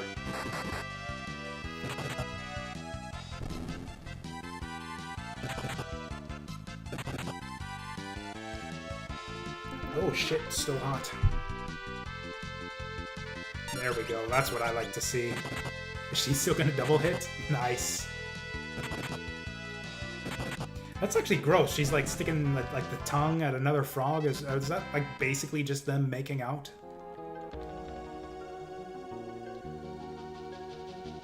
I mean, I guess it's not that gross. It's just like, you know, two frogs making out. Like, it would be grosser if it were like a human and a frog, you know? I don't know, maybe I'm just conservative, too conservative in that way.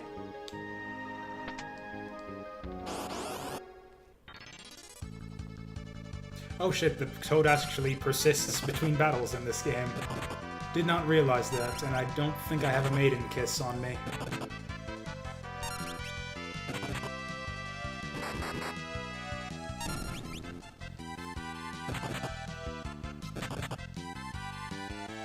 Can I still build up as a frog?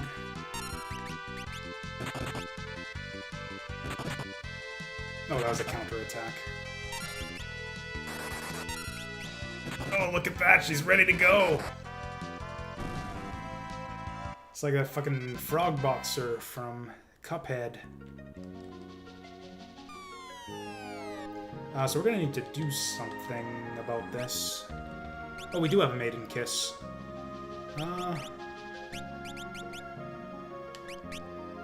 Is it worth it? Yeah, let's just do it. Also, let's heal her up just cuz.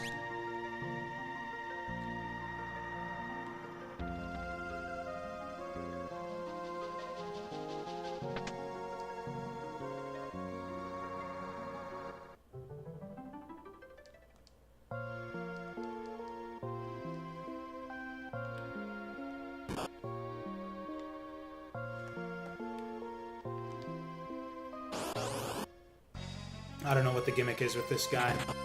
Oh, if his gimmick is like just big physical attacks, we'll be fine because we'll be getting counterattacks on him.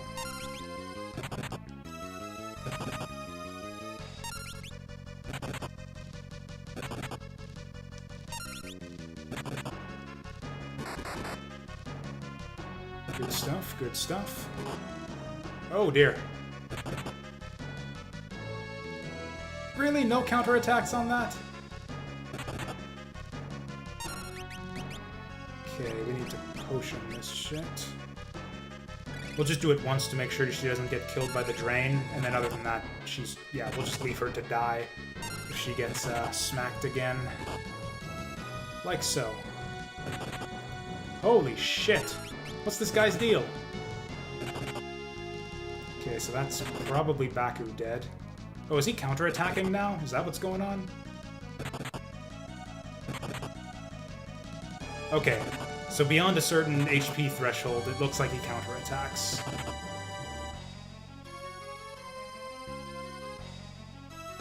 That being the case, we should probably build up for this fight.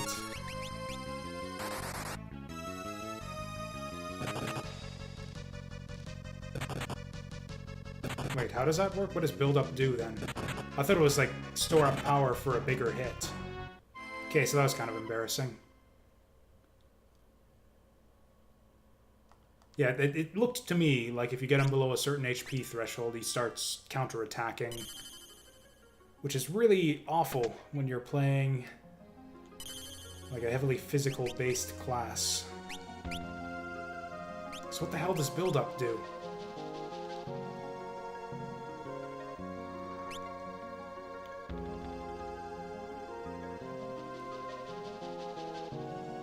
Did I not save when I went back to... God, the hubris. Oh yeah, this was just a freaking robe anyways.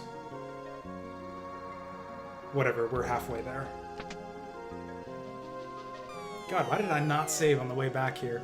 I don't remember Elephant Man here being very difficult at all, so I guess I just got kind of caught off guard by that one.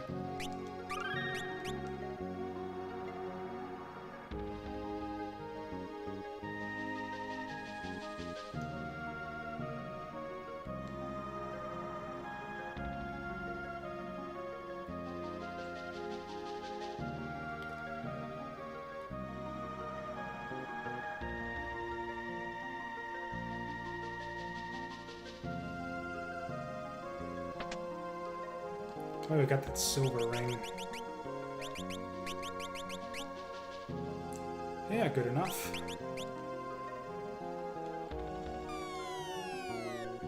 I mean, if we want to puss out and everything, like I was saying, we can just turn down the speed.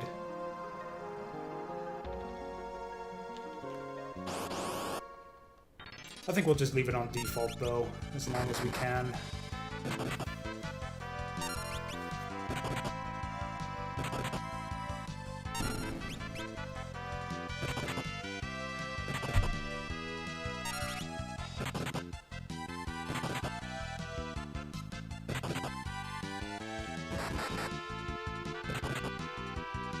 Yeah, that was a big hit for a regular enemy. 70 damage, really?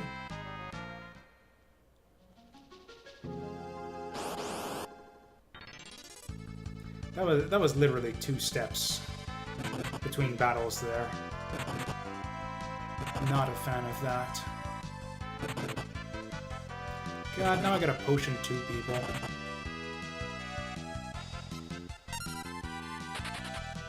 I think back attacks are just a stupid idea, to be honest. Like, I'm fine with ambushes where the enemy just gets to attack first, that's fine, but the back attack, it's just a slog. Like, everything takes twice as long because you got, because you're taking twice as much damage and dealing half as... No, you're taking half as much damage and you're dealing half as much damage.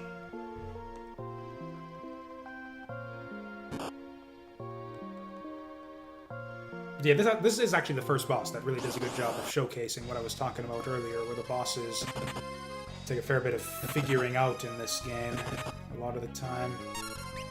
Actually, I think we want to like go preemptive on the potioning here, since yeah, he can, like, if he gets that 1-2 combo off. Okay, what the fuck is build up? Let's just do all build ups just to see what happens.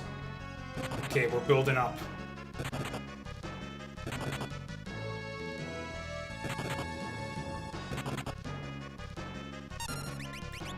Is that any different than a regular hit? Oof. So we just got 3 hits. He just got 4 hits in a row there. I don't know what causes that. Okay, it's a counterattack. Yeah, it's a counterattack.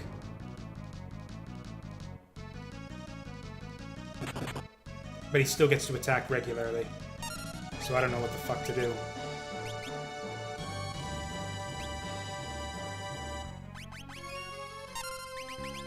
Oh, and you know what it is? Because we're monks.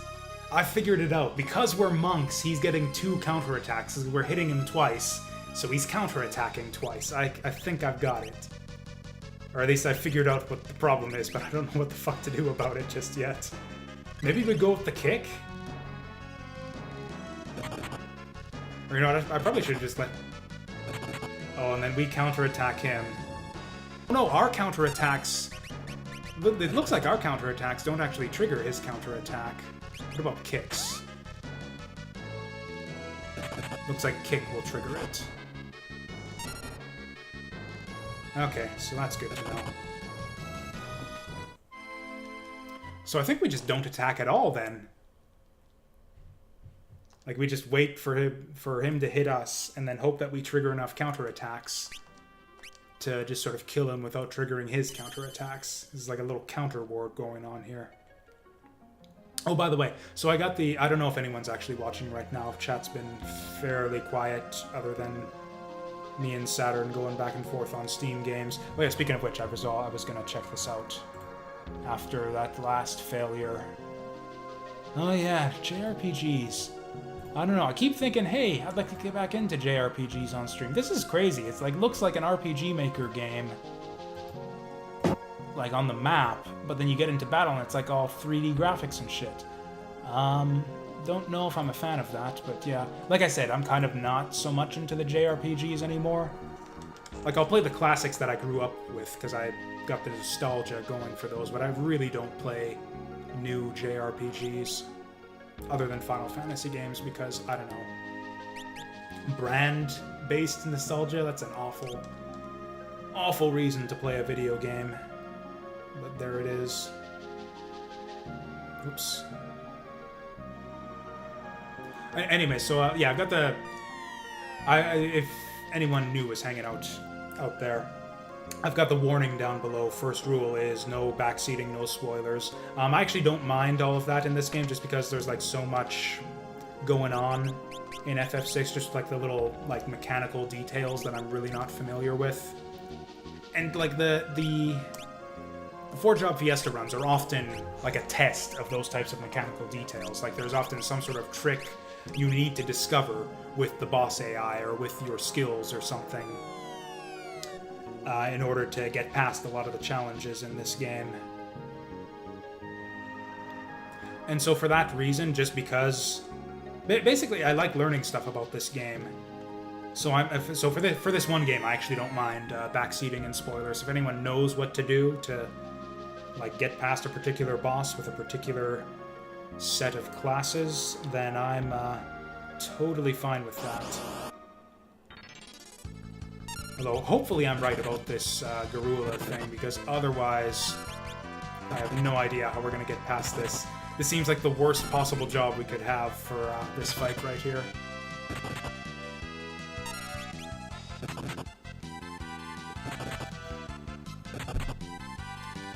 Actually, basically any boss with physical counterattacks is going to be awful. Although once we get our other jobs, then we'll have, you know, other classes that we'll be able to switch between. Really, your options open up tremendously on the 4-job Fiesta runs once you get your second class. So yeah, we're just going to save ourselves a little bit of hassle with all the backtracking.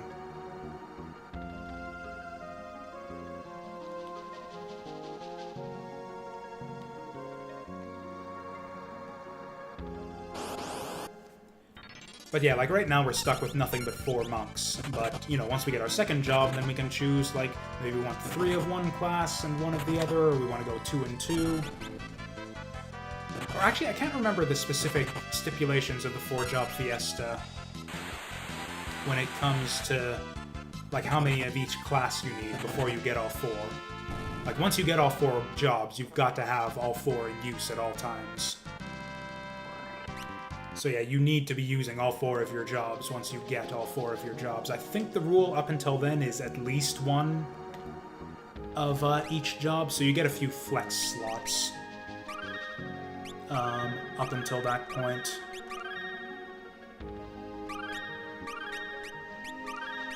Yeah, let's just go all out.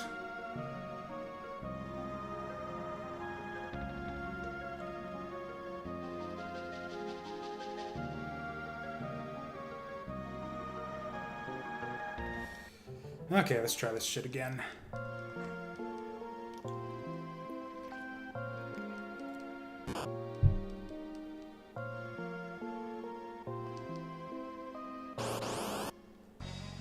Okay, so the gimmick here...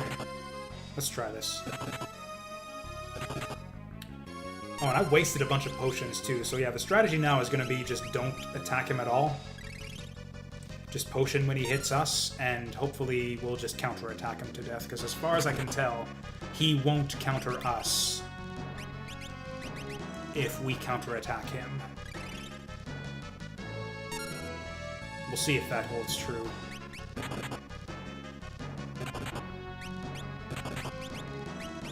We might have to go back to town for more potions. Or you know what, he doesn't start counterattacking until later, so we'll get a bit on him. Okay, never mind, he's doing it now. He's doing it now. Okay, so that's pretty awful.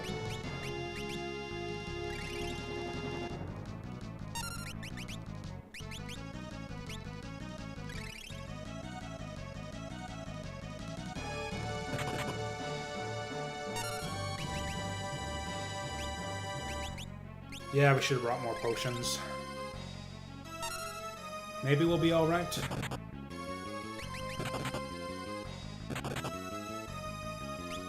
Still, we got the right strategy, so this is an excellent showcase of the sort of thing I was talking about with the boss fight trickery in this game. Because yeah, this is like a boss, and like on a normal run of the game, the trick would be to like do something like don't use physical attacks against this guy, switch to a magic job. But in this game, we've got nothing but physical attacks, because we are monks. So you gotta find some other trick. And the trick here is dodge his counterattack by only hitting him with counterattacks. If we do run out of potions, then we're maybe gonna have to just go all out and try to finish him off with regular attacks. We'll see.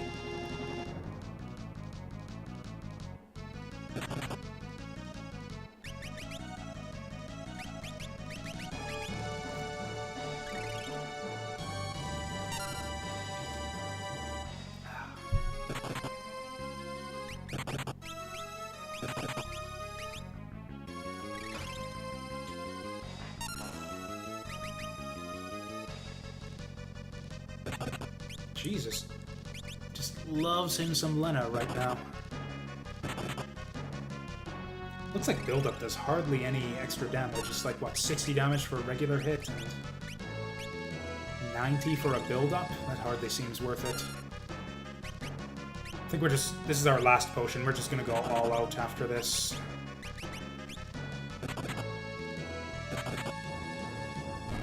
Oh, never mind. Apparently I bought exactly the right number of potions. So yeah, that's an excellent showcase for the kind of, yeah, 4-job Fiesta trickery that needs to go on to get past some of the bosses.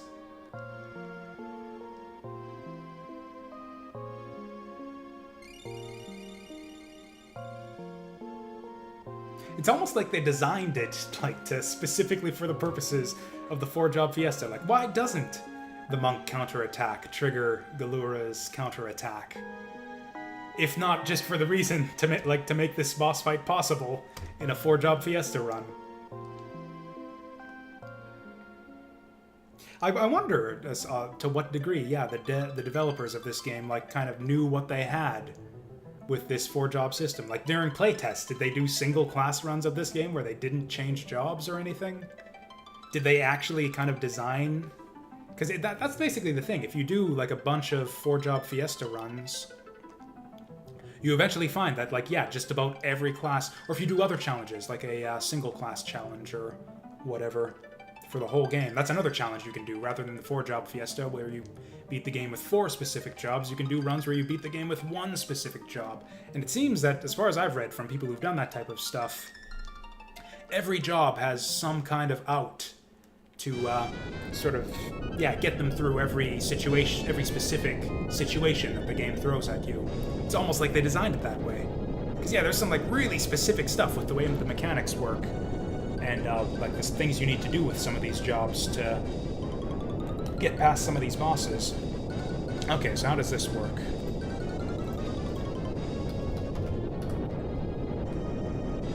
I think we just tweet. I think we just tweet like hashtag water to Gilgabot. How does this work?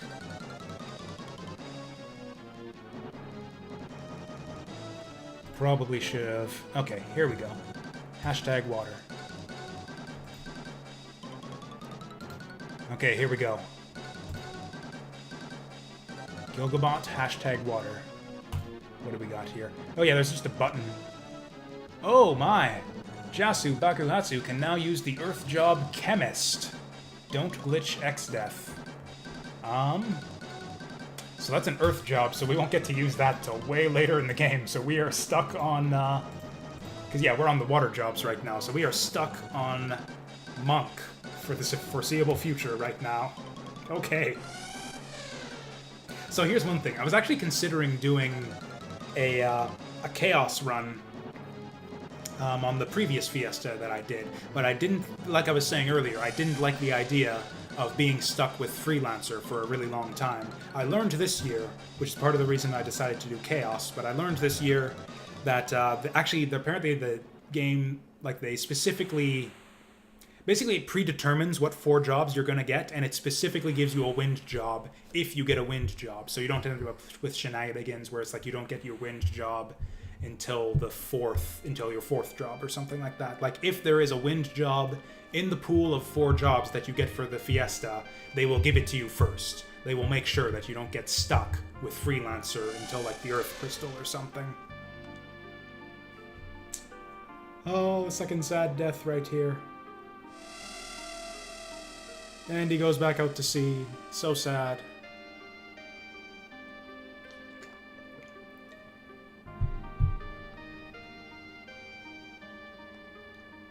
So it was a bit anticlimactic, talking up about how I'm so excited to get the next job. Yeah, we don't... And yeah, Earth Crystal is the 4th crystal, I think, so yeah. Unless our Fire Crystal gives us a Fire... If our Fire Crystal gets us another Earth job, then we're just stuck with monks for, like, the first half of the game, basically. Or not the first half. Yeah, pretty much the first half of the game. Which is fine. I'm having a decent time with monks so far. I really love hammering that circle button. Or I guess it would be the A button if we're staying true to the SNES controller.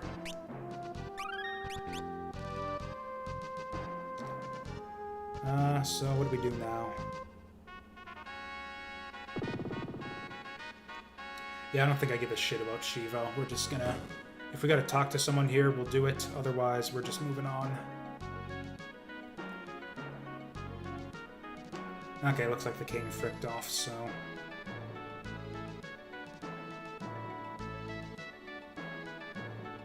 Did I get any job levels there? No. I guess, yeah, apart from just unlocking the new jobs as you go through the game, I guess the other exciting thing, especially when you're playing with a class you don't know, is just leveling up your jobs and getting new abilities. Like, yeah, I don't know what the next, skill is for monks.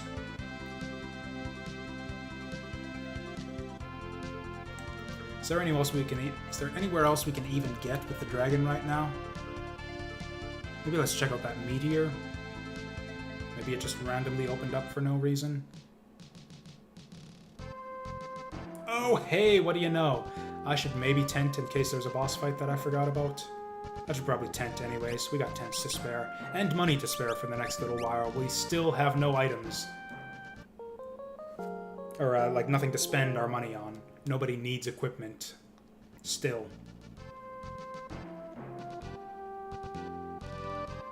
Actually, yeah, all the money that we save on weapons we can put towards more potions. Because yeah, we went through 22 potions on that last dungeon. Holy shit.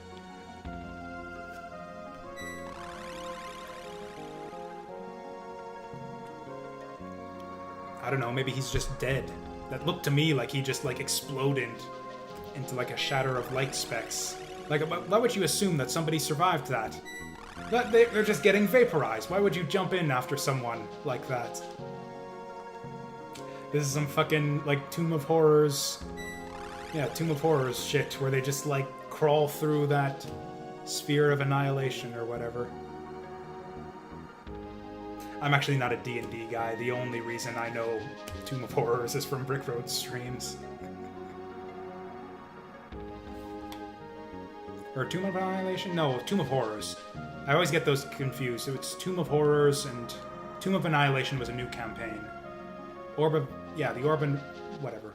I don't know D&D at all. I have never played D&D myself.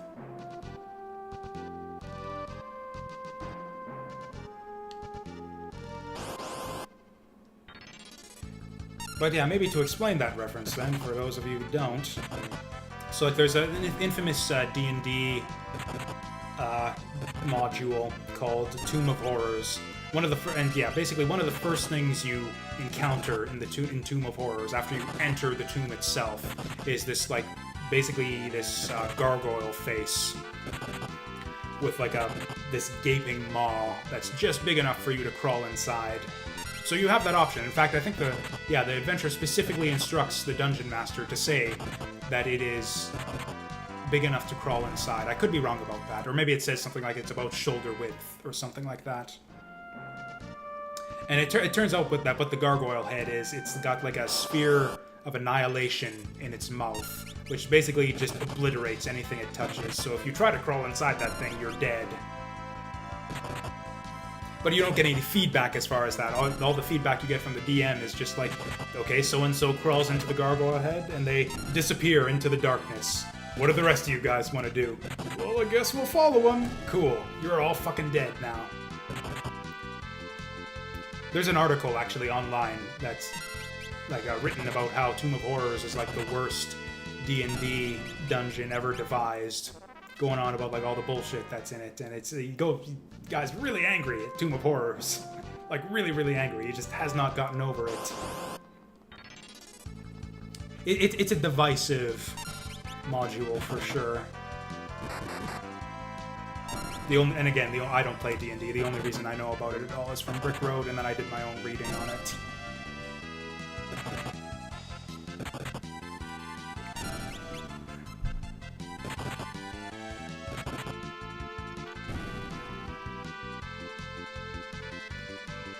So yeah, punching wolves in the middle of the woods feels good, man. Man, how close are we on next job level? We're going up one ability point at a time. Yeah, we got 10 fights to go.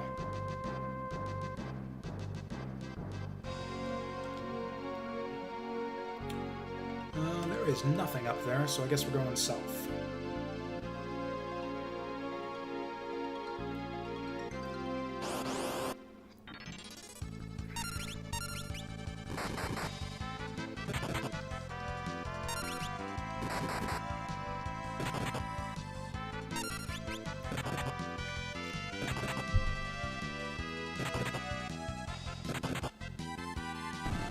I don't know, I'm getting a little bit tired of Monk, to be honest. I'm happy to just keep on mashing A through every battle for the first, 2 hours, we'll say. I don't know if I can hold out much beyond this. I really hope that, our next skill is something we can actually use that doesn't just require, constantly mashing A.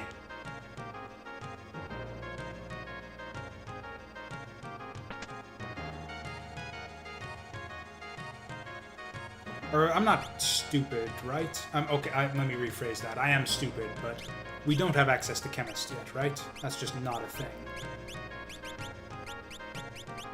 Yeah, it said the Earth job chemist, so yeah, we don't have chemist yet. Apparently chemist is a really tricky one. I don't think I've ever used chemists much either. Just because... Man, I wish there was some way to tell, what does what here. Hello? Oh, right, this shit.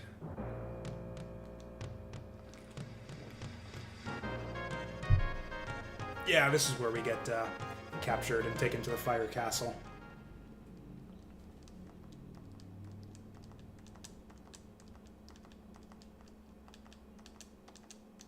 This is where we meet our boy Sid, I believe.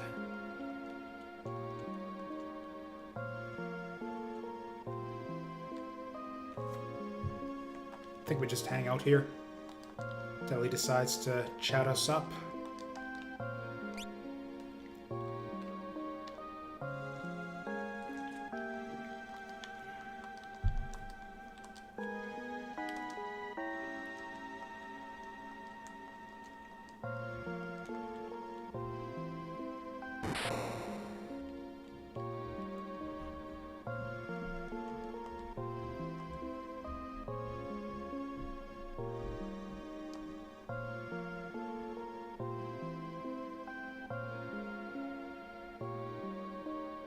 Why would he use a special gun?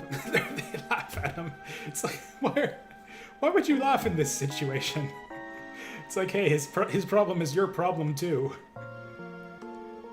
Why would he use it on the wall? Why would he not use it on the bars where he like knows there is for sure not another cell on the other side?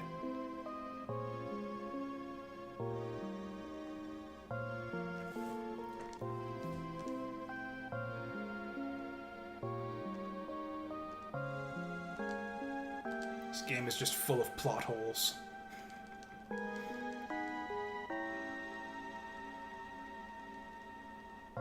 Honestly, characters acting stupid in JRPGs is not really a plot hole. That's just par for the course, really.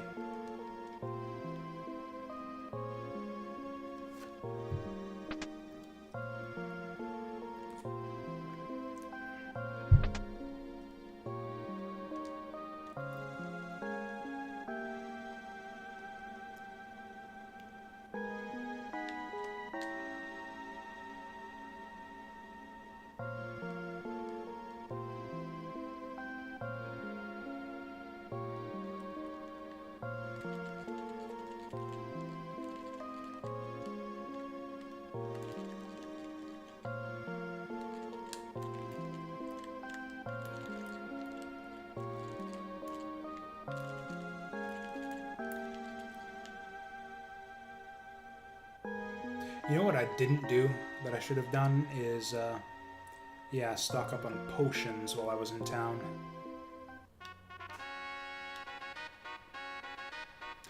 So yeah, Fire Palace here. Tons of treasures to be found that are all tantalizingly out of reach. Yeah, almost all of them behind flames like that. We'll be back here later. No one has anything to say about the fact that we just escaped the dungeon.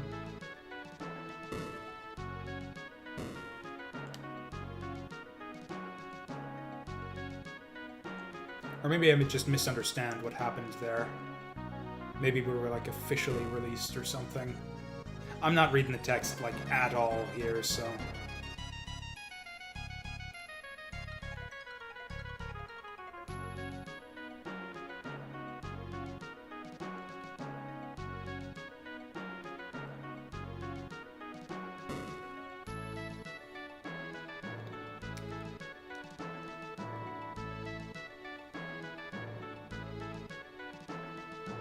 Hey, there's our boy, Lone Wolf. I don't remember letting you out of your cell.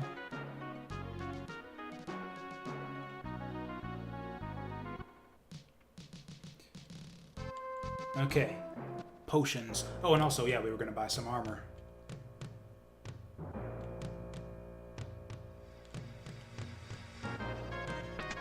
But yeah, I hear Alchemist is a really tricky class to use, and I don't know, yeah, how to use it at all.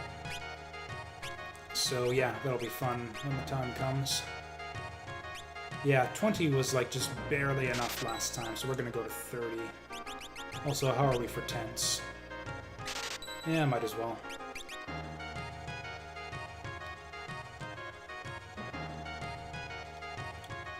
Health, we're reasonably good on health. Okay, so we got what we came for. Oh, actually, no, we didn't. We still need armor.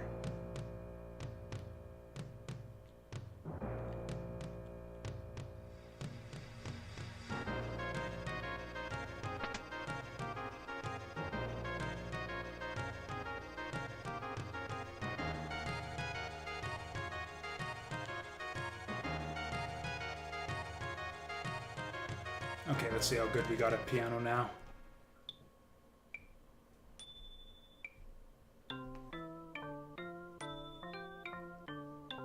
Is it just me, or does he sound worse than last time?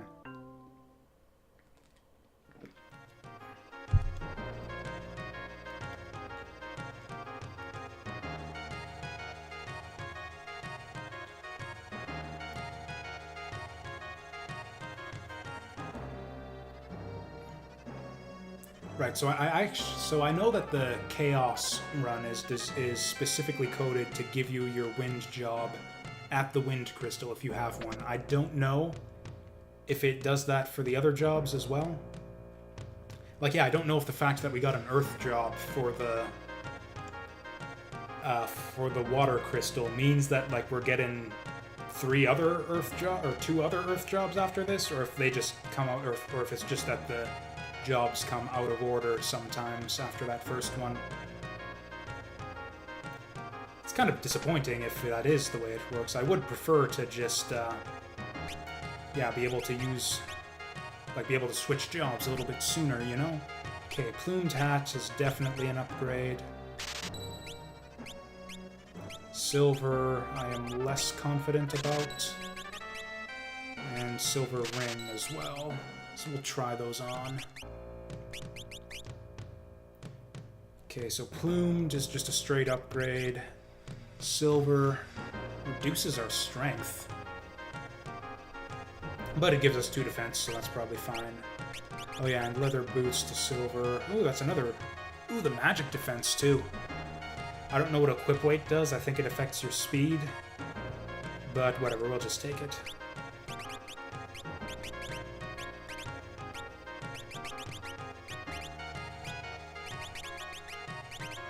Okay, so we need...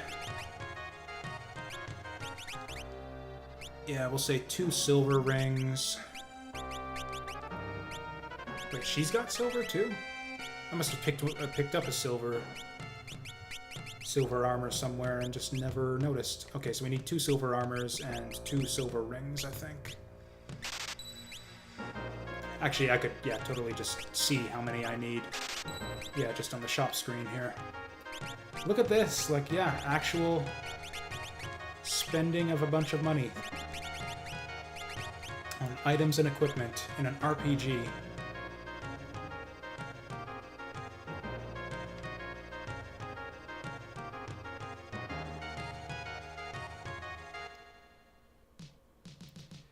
Okay, so I think we... Or actually, I should save.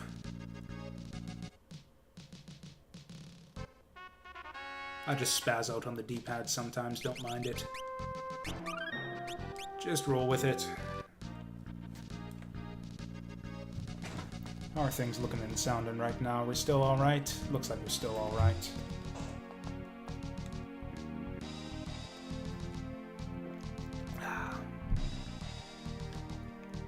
Yeah, I think this ship is a dungeon.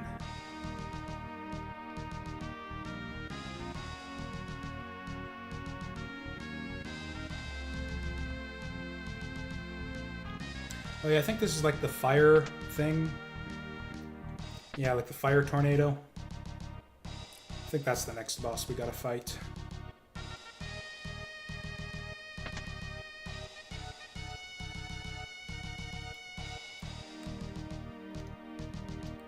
Don't quite remember what the gimmick was with fire tornado, but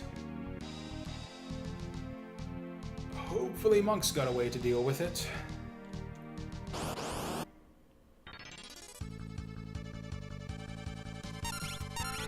Okay, preemptive, that's what I like to see.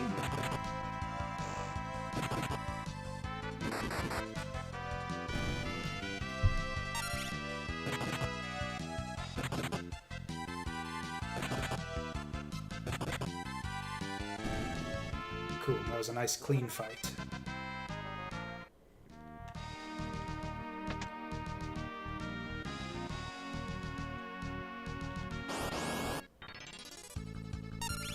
Ooh, that's a lot of dudes.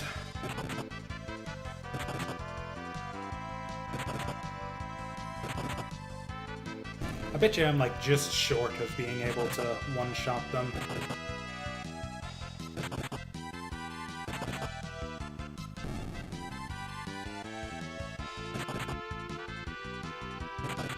They don't do much damage. We're fine.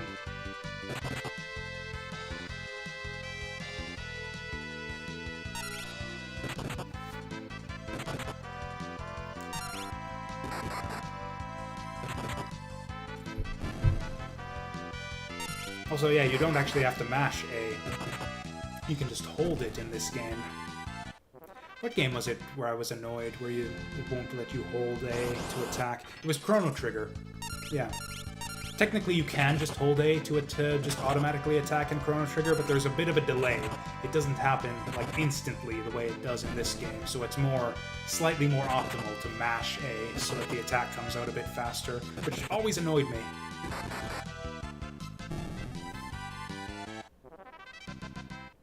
Mind you, you don't do a ton of mashing A in Chrono Trigger, at the very least.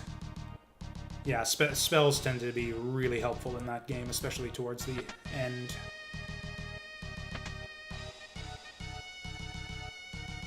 Cool. What is that, 2 elixirs now that we've got? That we're probably never going to use until Neo X Death.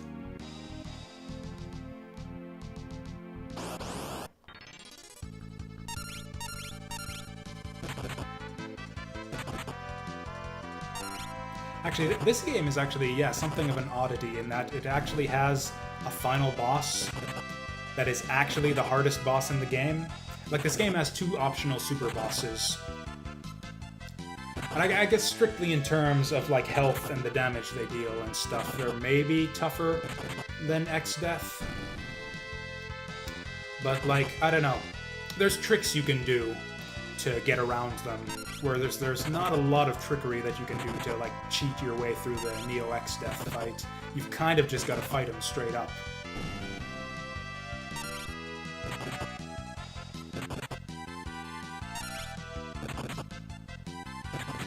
Not that I know the game that well. Again, this is kind of second-hand knowledge I'm sharing with you guys here. Is this where I started? Nope. Ooh, Mithril Glove. Figures right after... Oh, hey, can we just not equip that? I guess it's night only, maybe. Ooh, we're so close to our next job level.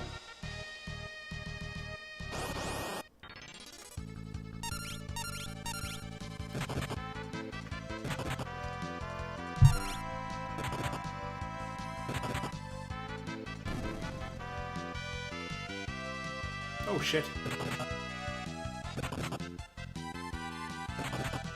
I just got jump scared right there.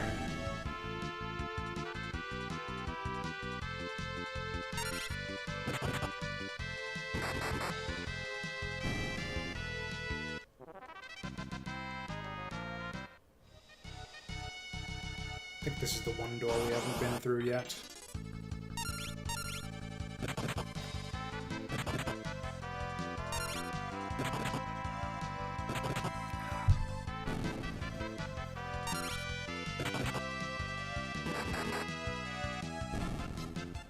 Yeah, I knew it. They're like just short of being able to one-shot those guys. Whenever they get one crit, that'll one-shot them.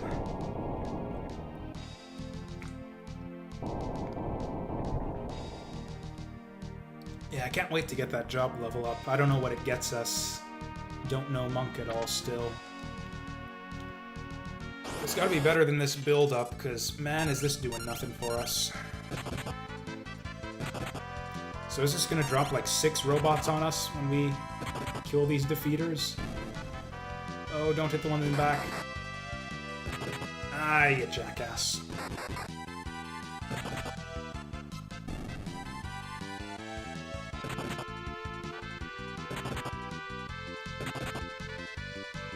I guess that works if you're gonna do it that way.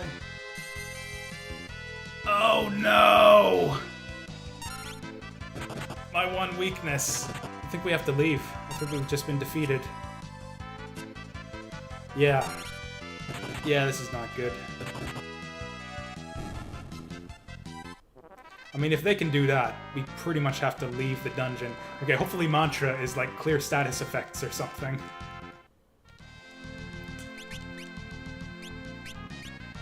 Cure HP. Yes! Oh, that was perfectly timed. Oh, I love it. Now, if this is like Monk in Final Fantasy Tactics, this is like a only targets yourself type ability. Yeah, build-up was worthless, so yeah, we obviously go with the mantra.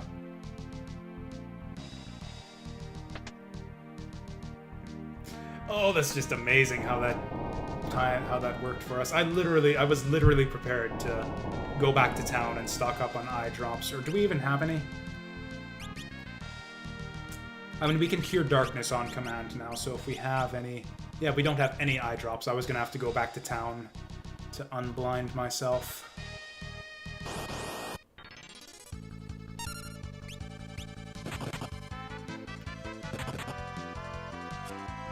Oh shit, she actually hit.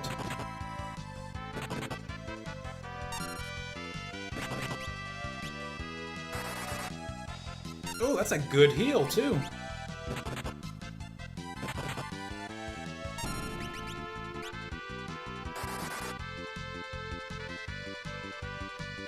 I think we're just invincible now.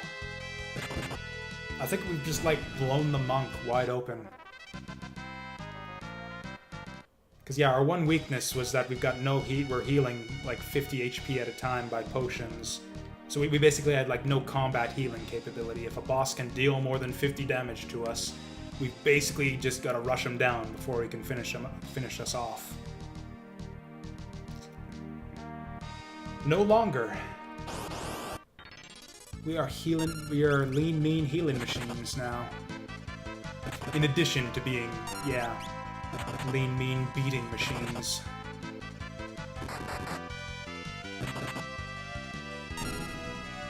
I'm gonna mantra just for the hell of it. There, get my health back.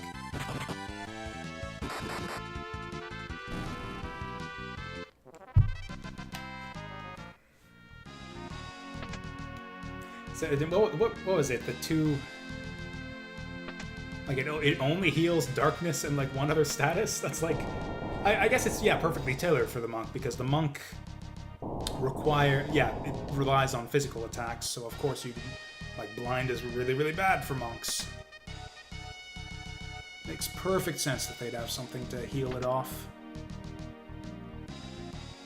Okay, so I've got, like, 4... Potentially one way. Let's just do them left to right.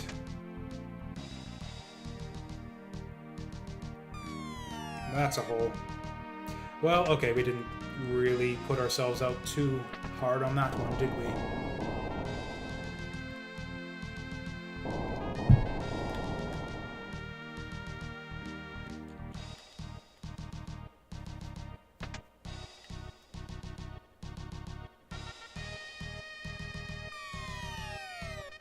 What? Oh, I was just about to be happy about that. I thought we were going to get that treasure chest. Or actually, I think this might be the way to go, actually. And we got like 3 branching paths out from here, so that's a one-way. Ooh, and then the save point. We can't come back here, I don't think. I think the ship, like, explodes or something. Once you clear the dungeon. So I kind of want to go through and get all the treasures first. But on the other hand, do we even need treasures? Do monks even care about items anymore? Like, we don't even care about potions or antidotes or eye drops at all. And most of the equipment we could find either. There is, like, basically nothing we need anymore.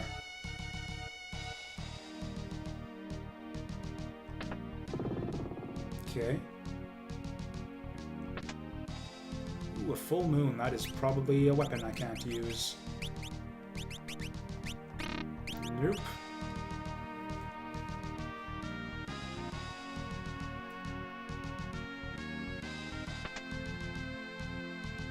So I think that place with all the platforms is the way we're supposed to go. This, I think, will take us back if we want to do some backtracking. Oh yeah, this was one of the other elevators in the... Yeah, in this room back here. Yeah, that was the right one. I don't think we've gone up the center elevator yet.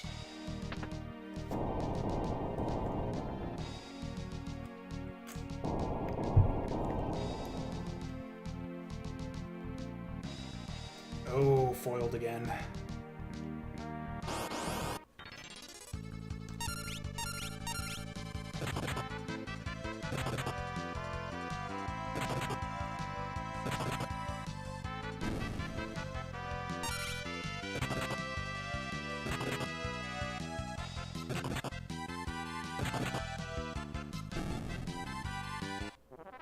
How many ability points till our next job level anyways? 60.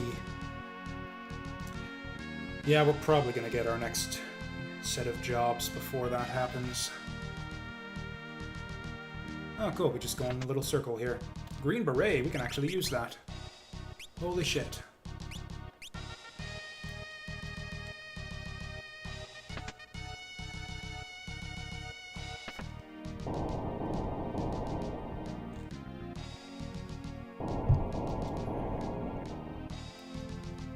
Okay, so I think hole number 3.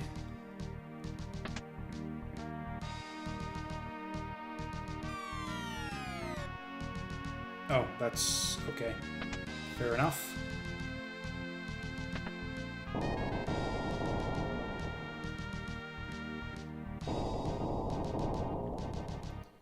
Full name of the game. Siggy, a fart for Melusina.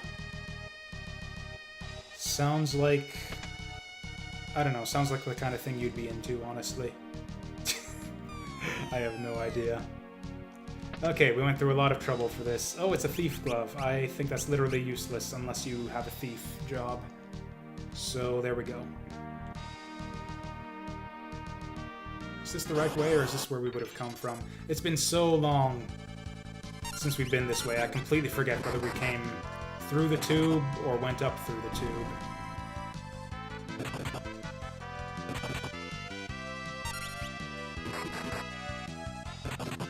Ooh, them crits though.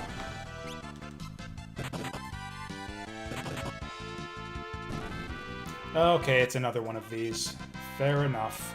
Yeah, retro style indie. It actually looks not bad. Like, that actually looks like a cool little game. Whoops. The title, though. The title is a bit of a non-starter for me. I actually do that sometimes. It's like, I'll see a game that like looks half decent on Steam, but then I'll be like, but the title is kind of stupid. So that means the devs are probably stupid, so I don't want to play this game. Like, it's important to get that kind of stuff right. Like, people... Like, I try to spend as little time as possible, like, passing judgment on games. Because I spend a lot of time, like, yeah, looking at games on Steam, deciding whether I'm going to add them to my wish list, or check that not interested box. So yeah, I will... Yeah, this is backwards. Wrong direction.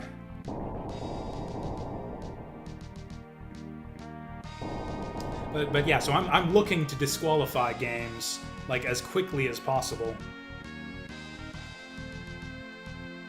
So yeah, like a shitty title, yep. Get that shit off of my Steam page.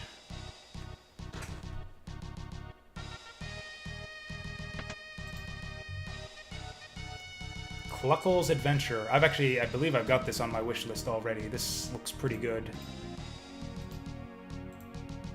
Oops. I believe it was like a Kickstarter project, if I'm not mistaken, from back in the day.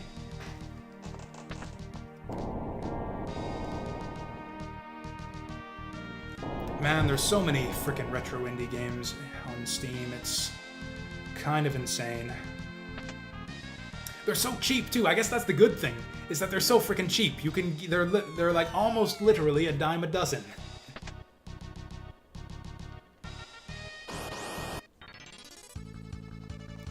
Or, you know, like $1 a dozen. Okay, $1 for one, but you know. Like, yeah, that was basically what I did. Is like I went through. I almost did this. I decided not to in the end. But basically, I went through my Steam wish list and I just added to cart everything that costs $2 or less. And then I decided, it's like, you know, as much as it's like worth the money, I don't really need like that many new titles added to my backlog at this point. So then I just like took off the ones that I don't want to play right now.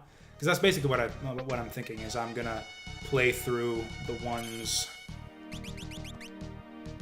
that I just bought here. That'll be kind of the next thing I do, is play through all the games I bought on this year's summer sale.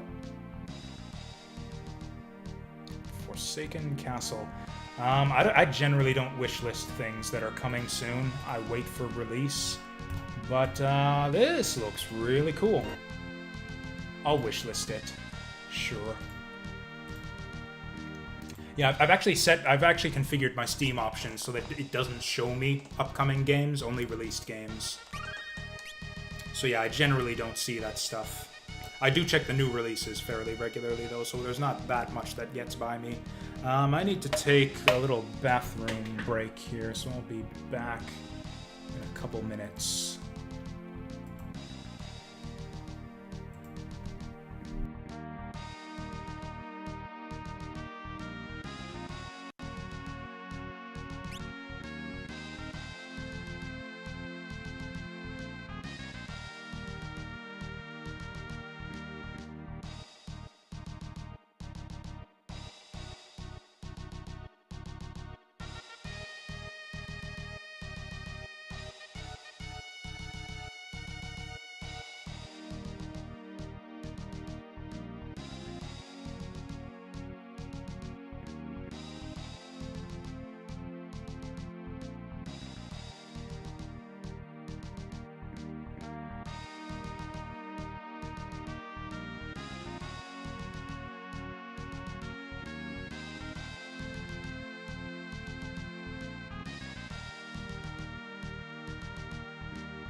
Huzzah!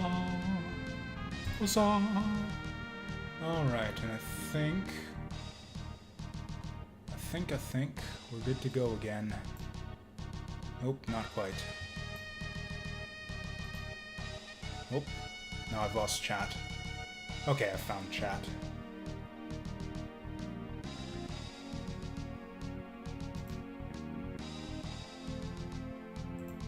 There we go. Okay, back to the game. Yeah, I think we get, yeah, that's right. We get we do the fire ship, we do the fire castle, and we get our fire job.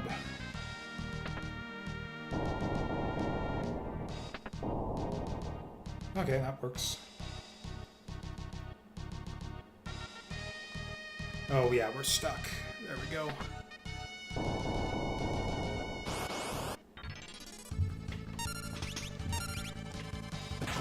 Kick just seems straight up worthless.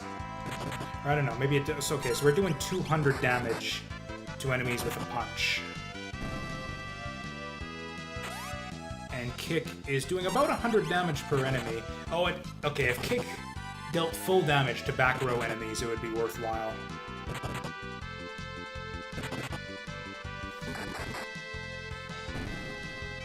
I guess, yeah, if you got 4 enemies on the board, then Kick is actually more total damage.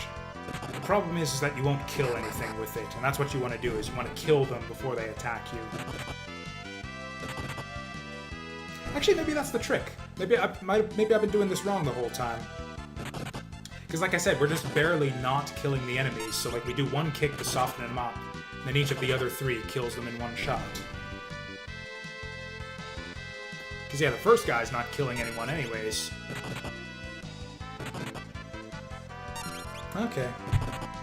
Yeah, so it wasn't all mashing A after all. We could have optimized this shit a little bit if we'd been thinking. I mean, not that we really needed to. We've been going fine as it is so far. Oh, so many switches and levers and shit.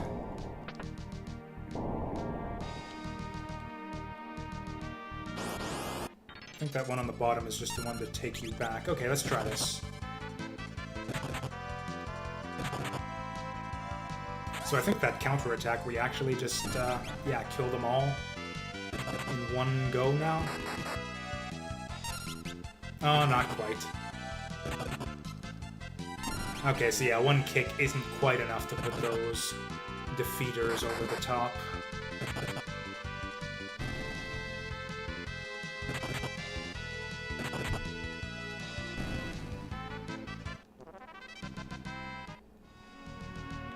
Even so, these monks looking pretty scary right about now.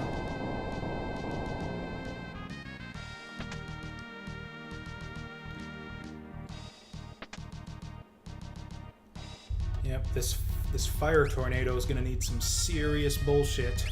Actually, can I mantra outside of battle? No, because it's not considered any type of magic spell. That's fine, we got a bunch of potions that we don't really need for combat anymore. We are streaming all right, right? Right. Check, check. Yeah, that seems all right. So you're fine. You're now fine. Oh, and you haven't even been touched.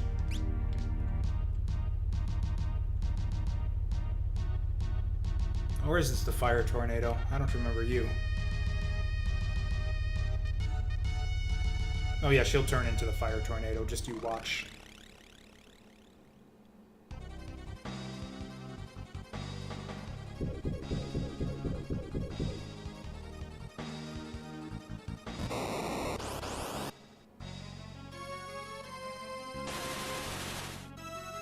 Okay, that's not good. That's pretty good. Okay, he counterattacks with that shit. Good to know.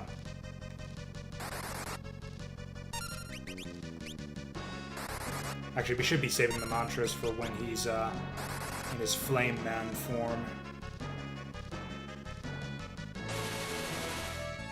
Oh yeah, this is an easy boss. I remember this one now. There's some shenanigans you can do where if you basically just stick him in tornado form, he'll eventually just run out all of his MP healing himself. I think this guy counterattacks too. We'll just find out.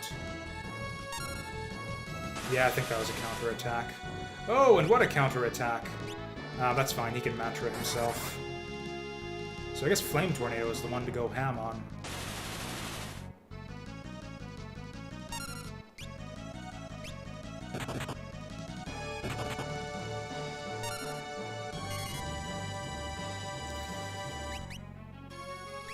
Or you know what, I think I will just use some potions here. Just to make sure Galuf doesn't eat it. Yeah, so it looks like he changes forms whenever you hit him. So as long as we just pace our damage, we'll be fine.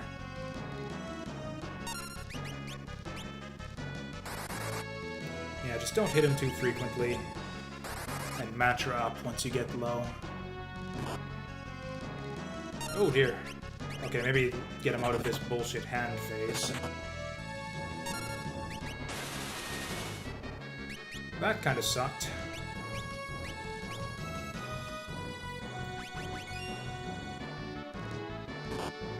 Maybe we should do that stupid trick with the tornado form after all. Let's just use the high potion. It's worth it.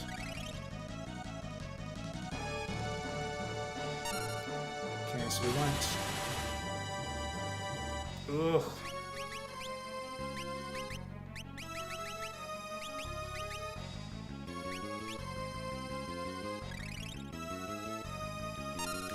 I really miss the ability to just hit the button to like switch to the next person's turn. Okay, let's just do the bullshit strategy here. He does nothing but heal himself in the tornado form, which is annoying. It like, you know, undoes all the damage you did to him. But eventually he'll run out of HP. Oh, and what's last coming soon? Ninja game? I have not seen that. So yeah, he's basically undoing all of the damage that we've done to him so far. But I guess we're doing the same, so it evens out, and we're not spending MP to do it, so...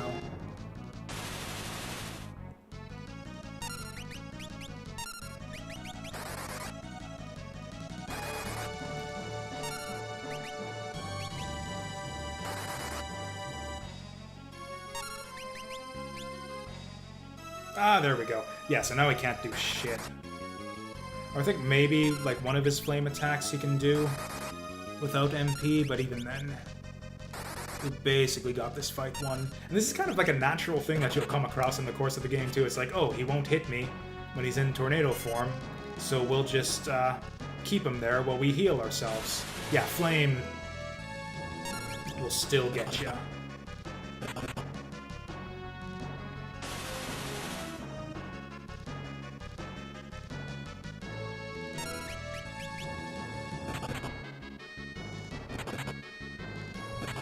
Actually, is this another thing where he won't...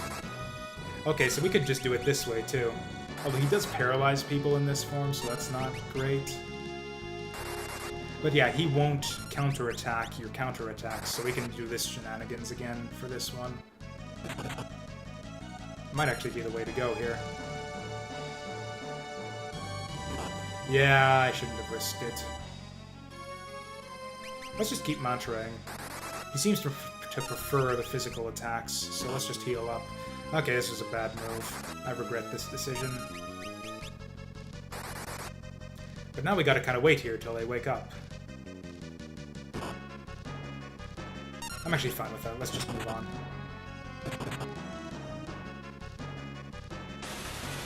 What the fuck? He can still fire too. Why can he still fire too with no MP? I guess the different forms have different amounts of MP. Oh well, whatever. Thankfully he can't heal himself anymore.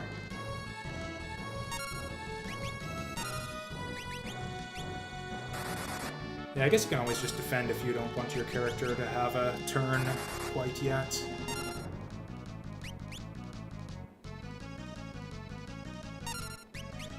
Actually, that's another neat feature I liked from Grandia, where in Grandia, if you had your character defend, they'd get kind of like a accelerated ATB for their next turn. So it's like kind of a pass, where it's like you pass on your turn, but you get another one a little bit faster. Okay, here's what we're gonna do.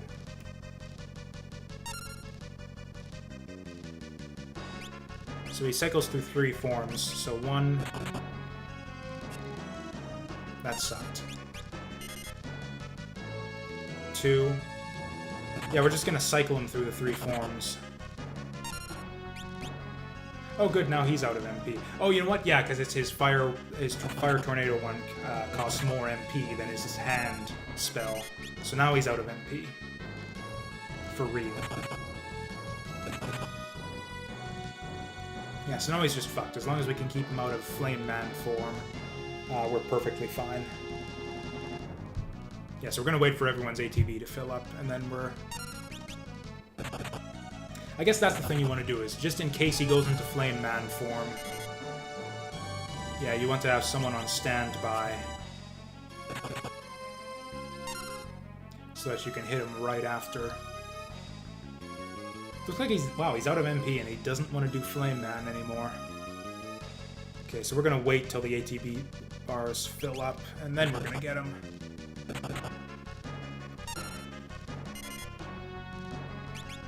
Okay, we'll do that.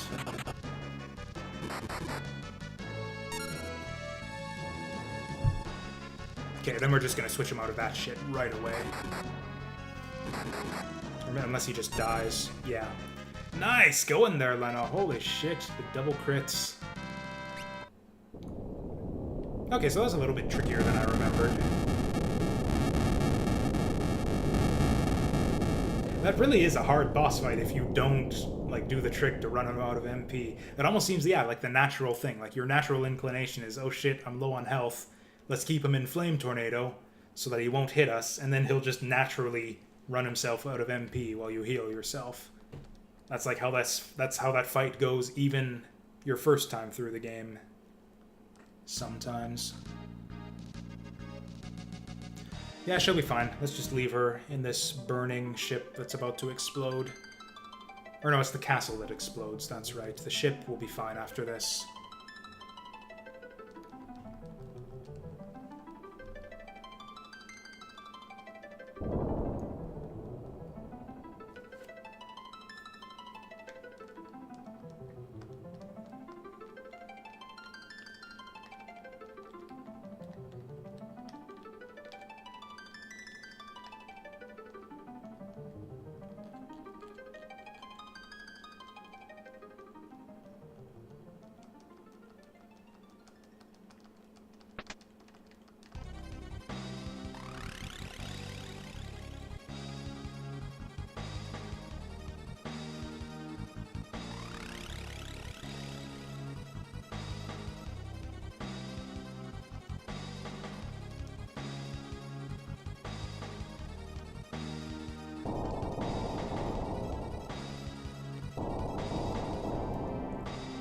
Man, it just does not seem that difficult to shatter these crystals. You'd think you'd have better security in place for something this important.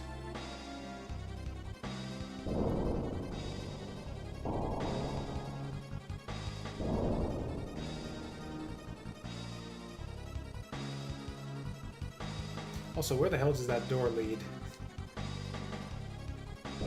I guess maybe he was just waiting in the wings there the whole time.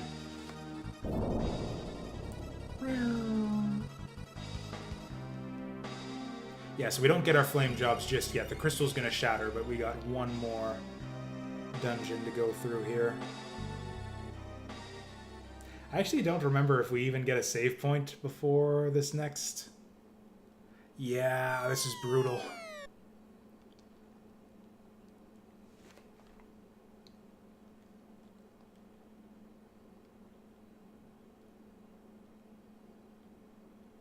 Yeah, so we got exploded all the way back to the castle. All the way back to, like, the deepest, like, recesses of the castle dungeon, even. Oh, never mind. We're just, yeah, outside here. How do we end up in the castle dungeon, anyways? I remember us ending up in the castle dungeon after this.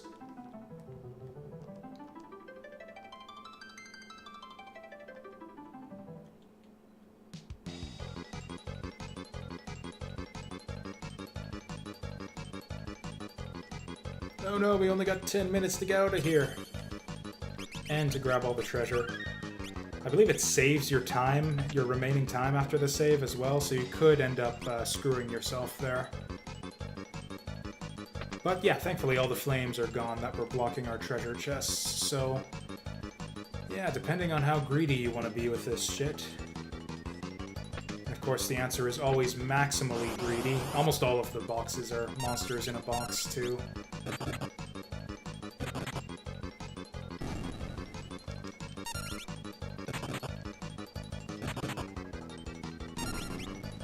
Oh, this long-ass punch animation is going to take its toll during this whole sequence.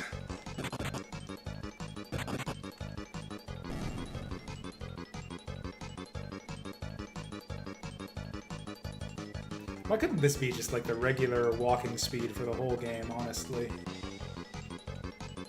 I don't even know like what's the good stuff to get in the castle here. I basically just keep going until it explodes most of the time, honestly. It usually takes me a couple runs to get through this. Oh, is he counterattacking?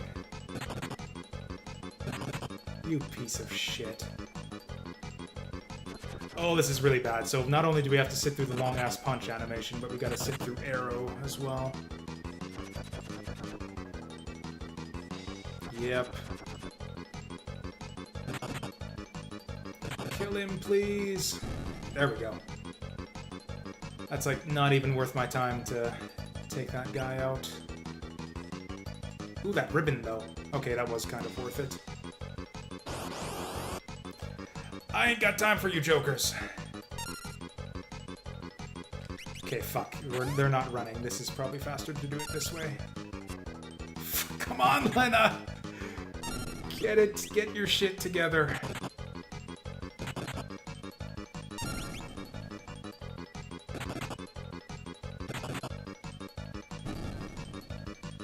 I don't think we're gonna make it out in 10 minutes at this rate.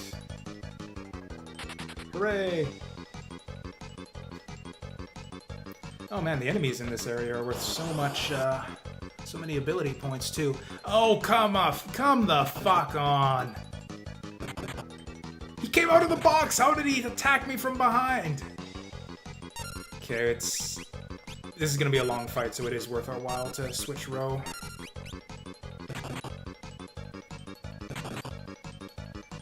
Also, it might be worth our while to just, yeah, sit out and counterattack him to death. No, that's going to take too long. I think it will be faster to, yeah, get the arrow counterattacks even. God, Monk is so bad, you guys.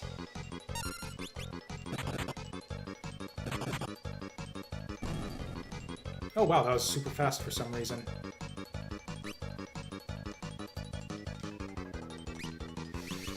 Okay, come on.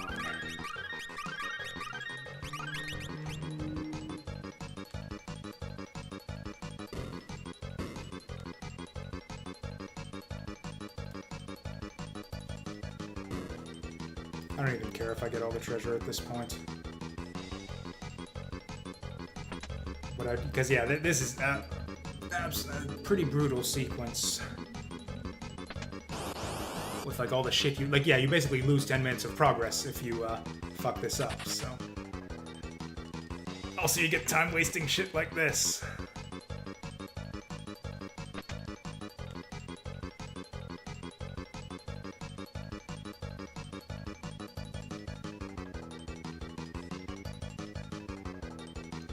There's kind of a big boss battle at the end after, son of a bitch. After you get out too.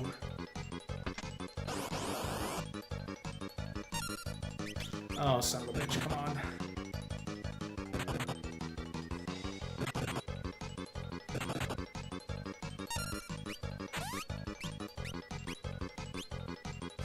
Ooh, yeah, we gotta take this guy out first. Nice!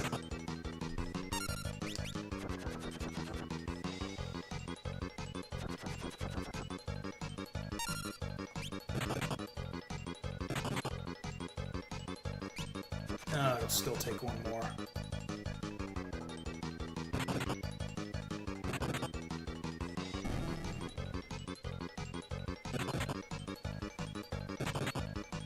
I think I'm actually going to have Ferris Mantra here if she gets another turn. Actually, I think her turn's coming up next. Yeah, I think the mantra animation, as long as it takes, will actually be faster than going into the menu and potioning, which is why, of course, they fuck us out of it.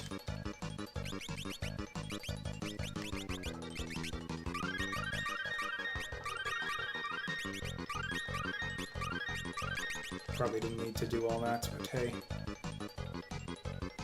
Actually, and yeah, we've gotten more than halfway through the castle. And you only used up half of our time. I don't know, this could work. We might get everything in the end.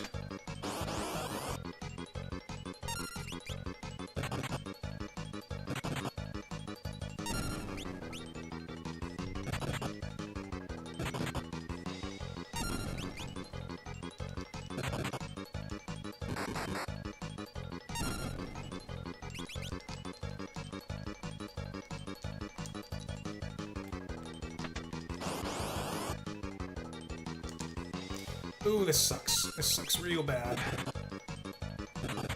I hate these guys so fucking much.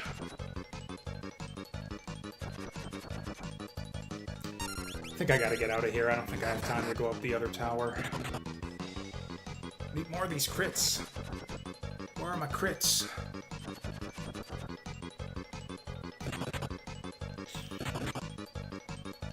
Okay, here's what I think we do. We'll go up to the other tower, like all the way up. But we won't get the treasures along the way. We'll just go all the way up because I think that's where the good shit is.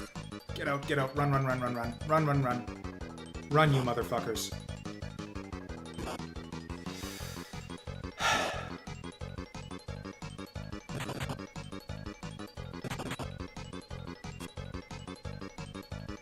Okay, it looks like we can't run. That was a big fucking waste of time.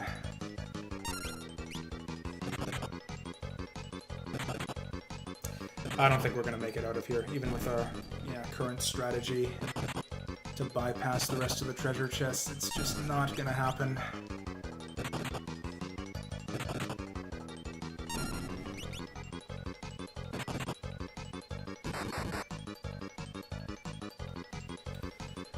Get the fuck out of here.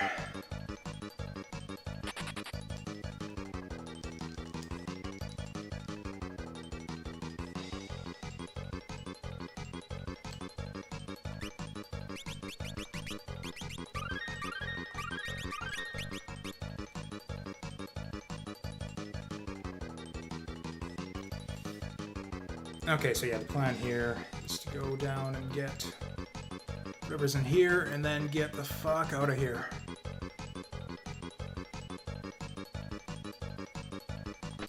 Because yeah, this is like the most out-of-the-way thing, so this is probably where the most valuable shit is. Yes, more of them crits. More of them crits.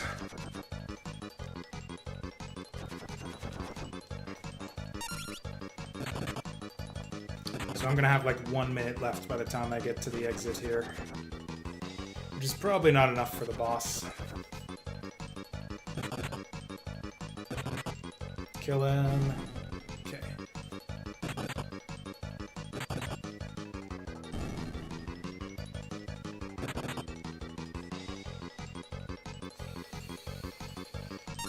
Come on.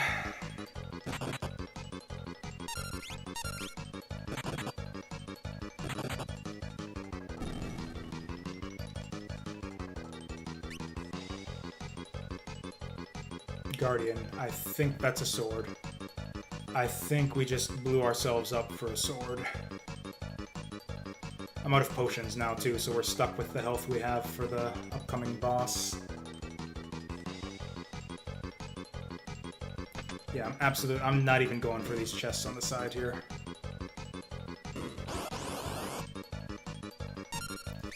Okay, so maybe we do this like this.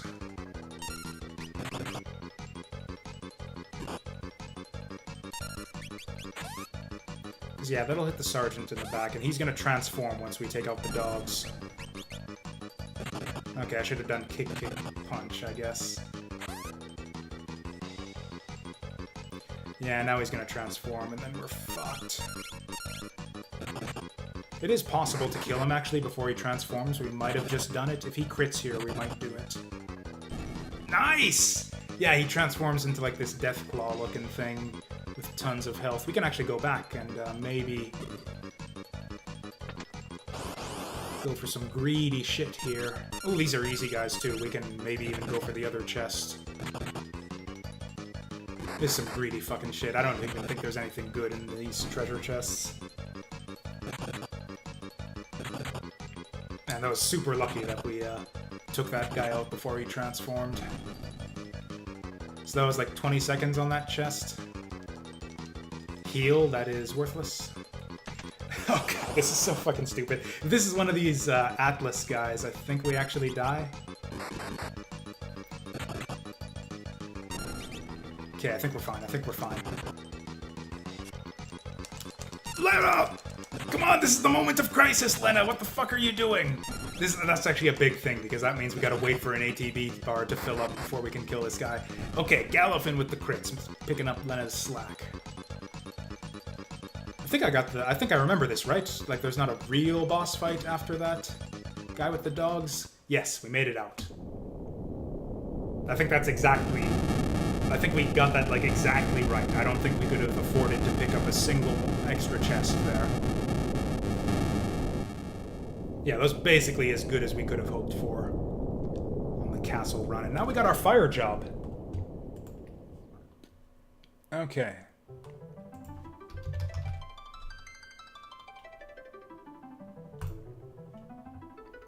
Okay, what are the commands? So we are fire now. FF5 for future is fire. That's great how you can, yeah, just click the button on the site and then it works.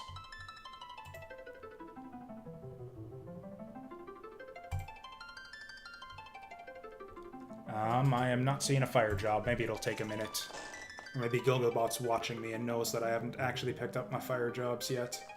Mediator.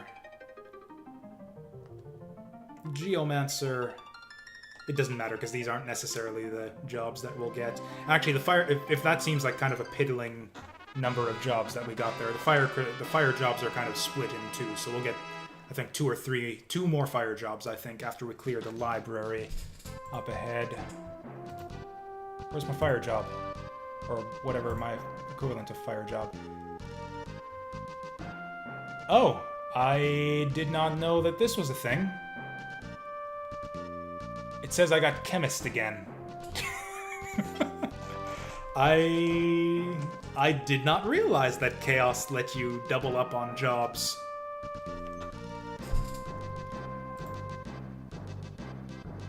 Fire. Yeah, my wind job is monk.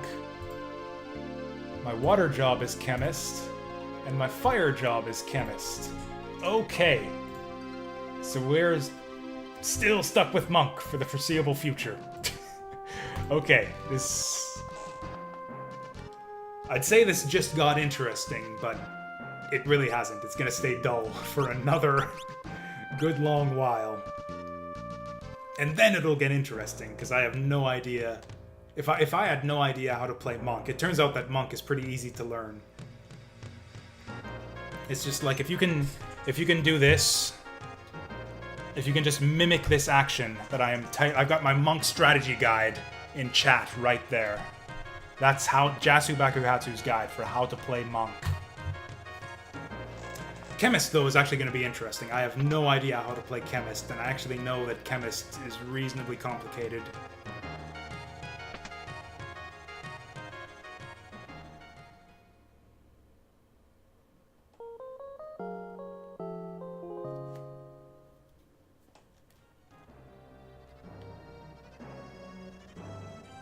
Do I even bother buying potions at this point? I really need high potions. But I can't get them yet. Okay, so 30 wasn't enough. We're like, apparently we're buying like just the perfect number of potions at every turn in the plot. We're gonna go for 50 this time. Man, this is not how I was expecting this Fiesta to go. I'm gonna have to. I don't know if that's a glitch or if that's. I don't think I've ever seen someone like even people running chaos, because I've seen a lot of people run chaos before. I don't think I've ever seen someone roll the same job twice in chaos. But that's gonna do it for me tonight. Actually, this is a good place to end it off, because yeah, we're getting. Yeah, we don't need to. Like I said, we'll get 2 more fire jobs added to the list after the library, but we won't be able to use them anyways. So, man, I guess it's probably a 3rd Earth job then for the Earth crystal. So yeah, maybe it'll be another chemist. Who knows? But yeah, that is all for today's stream. Thank you all for coming out. Links in the bullshit and everything will be up there. Yeah, the VOD's going to be up on YouTube. You can see my previous stream VODs and other Let's Plays and whatnot on my YouTube channel. You can follow me on Twitter if you want to know when the streams are about to go live and get a bit more of that advanced notice. And yeah, that is all. Thanks for watching, good night, and I'll see you guys next time.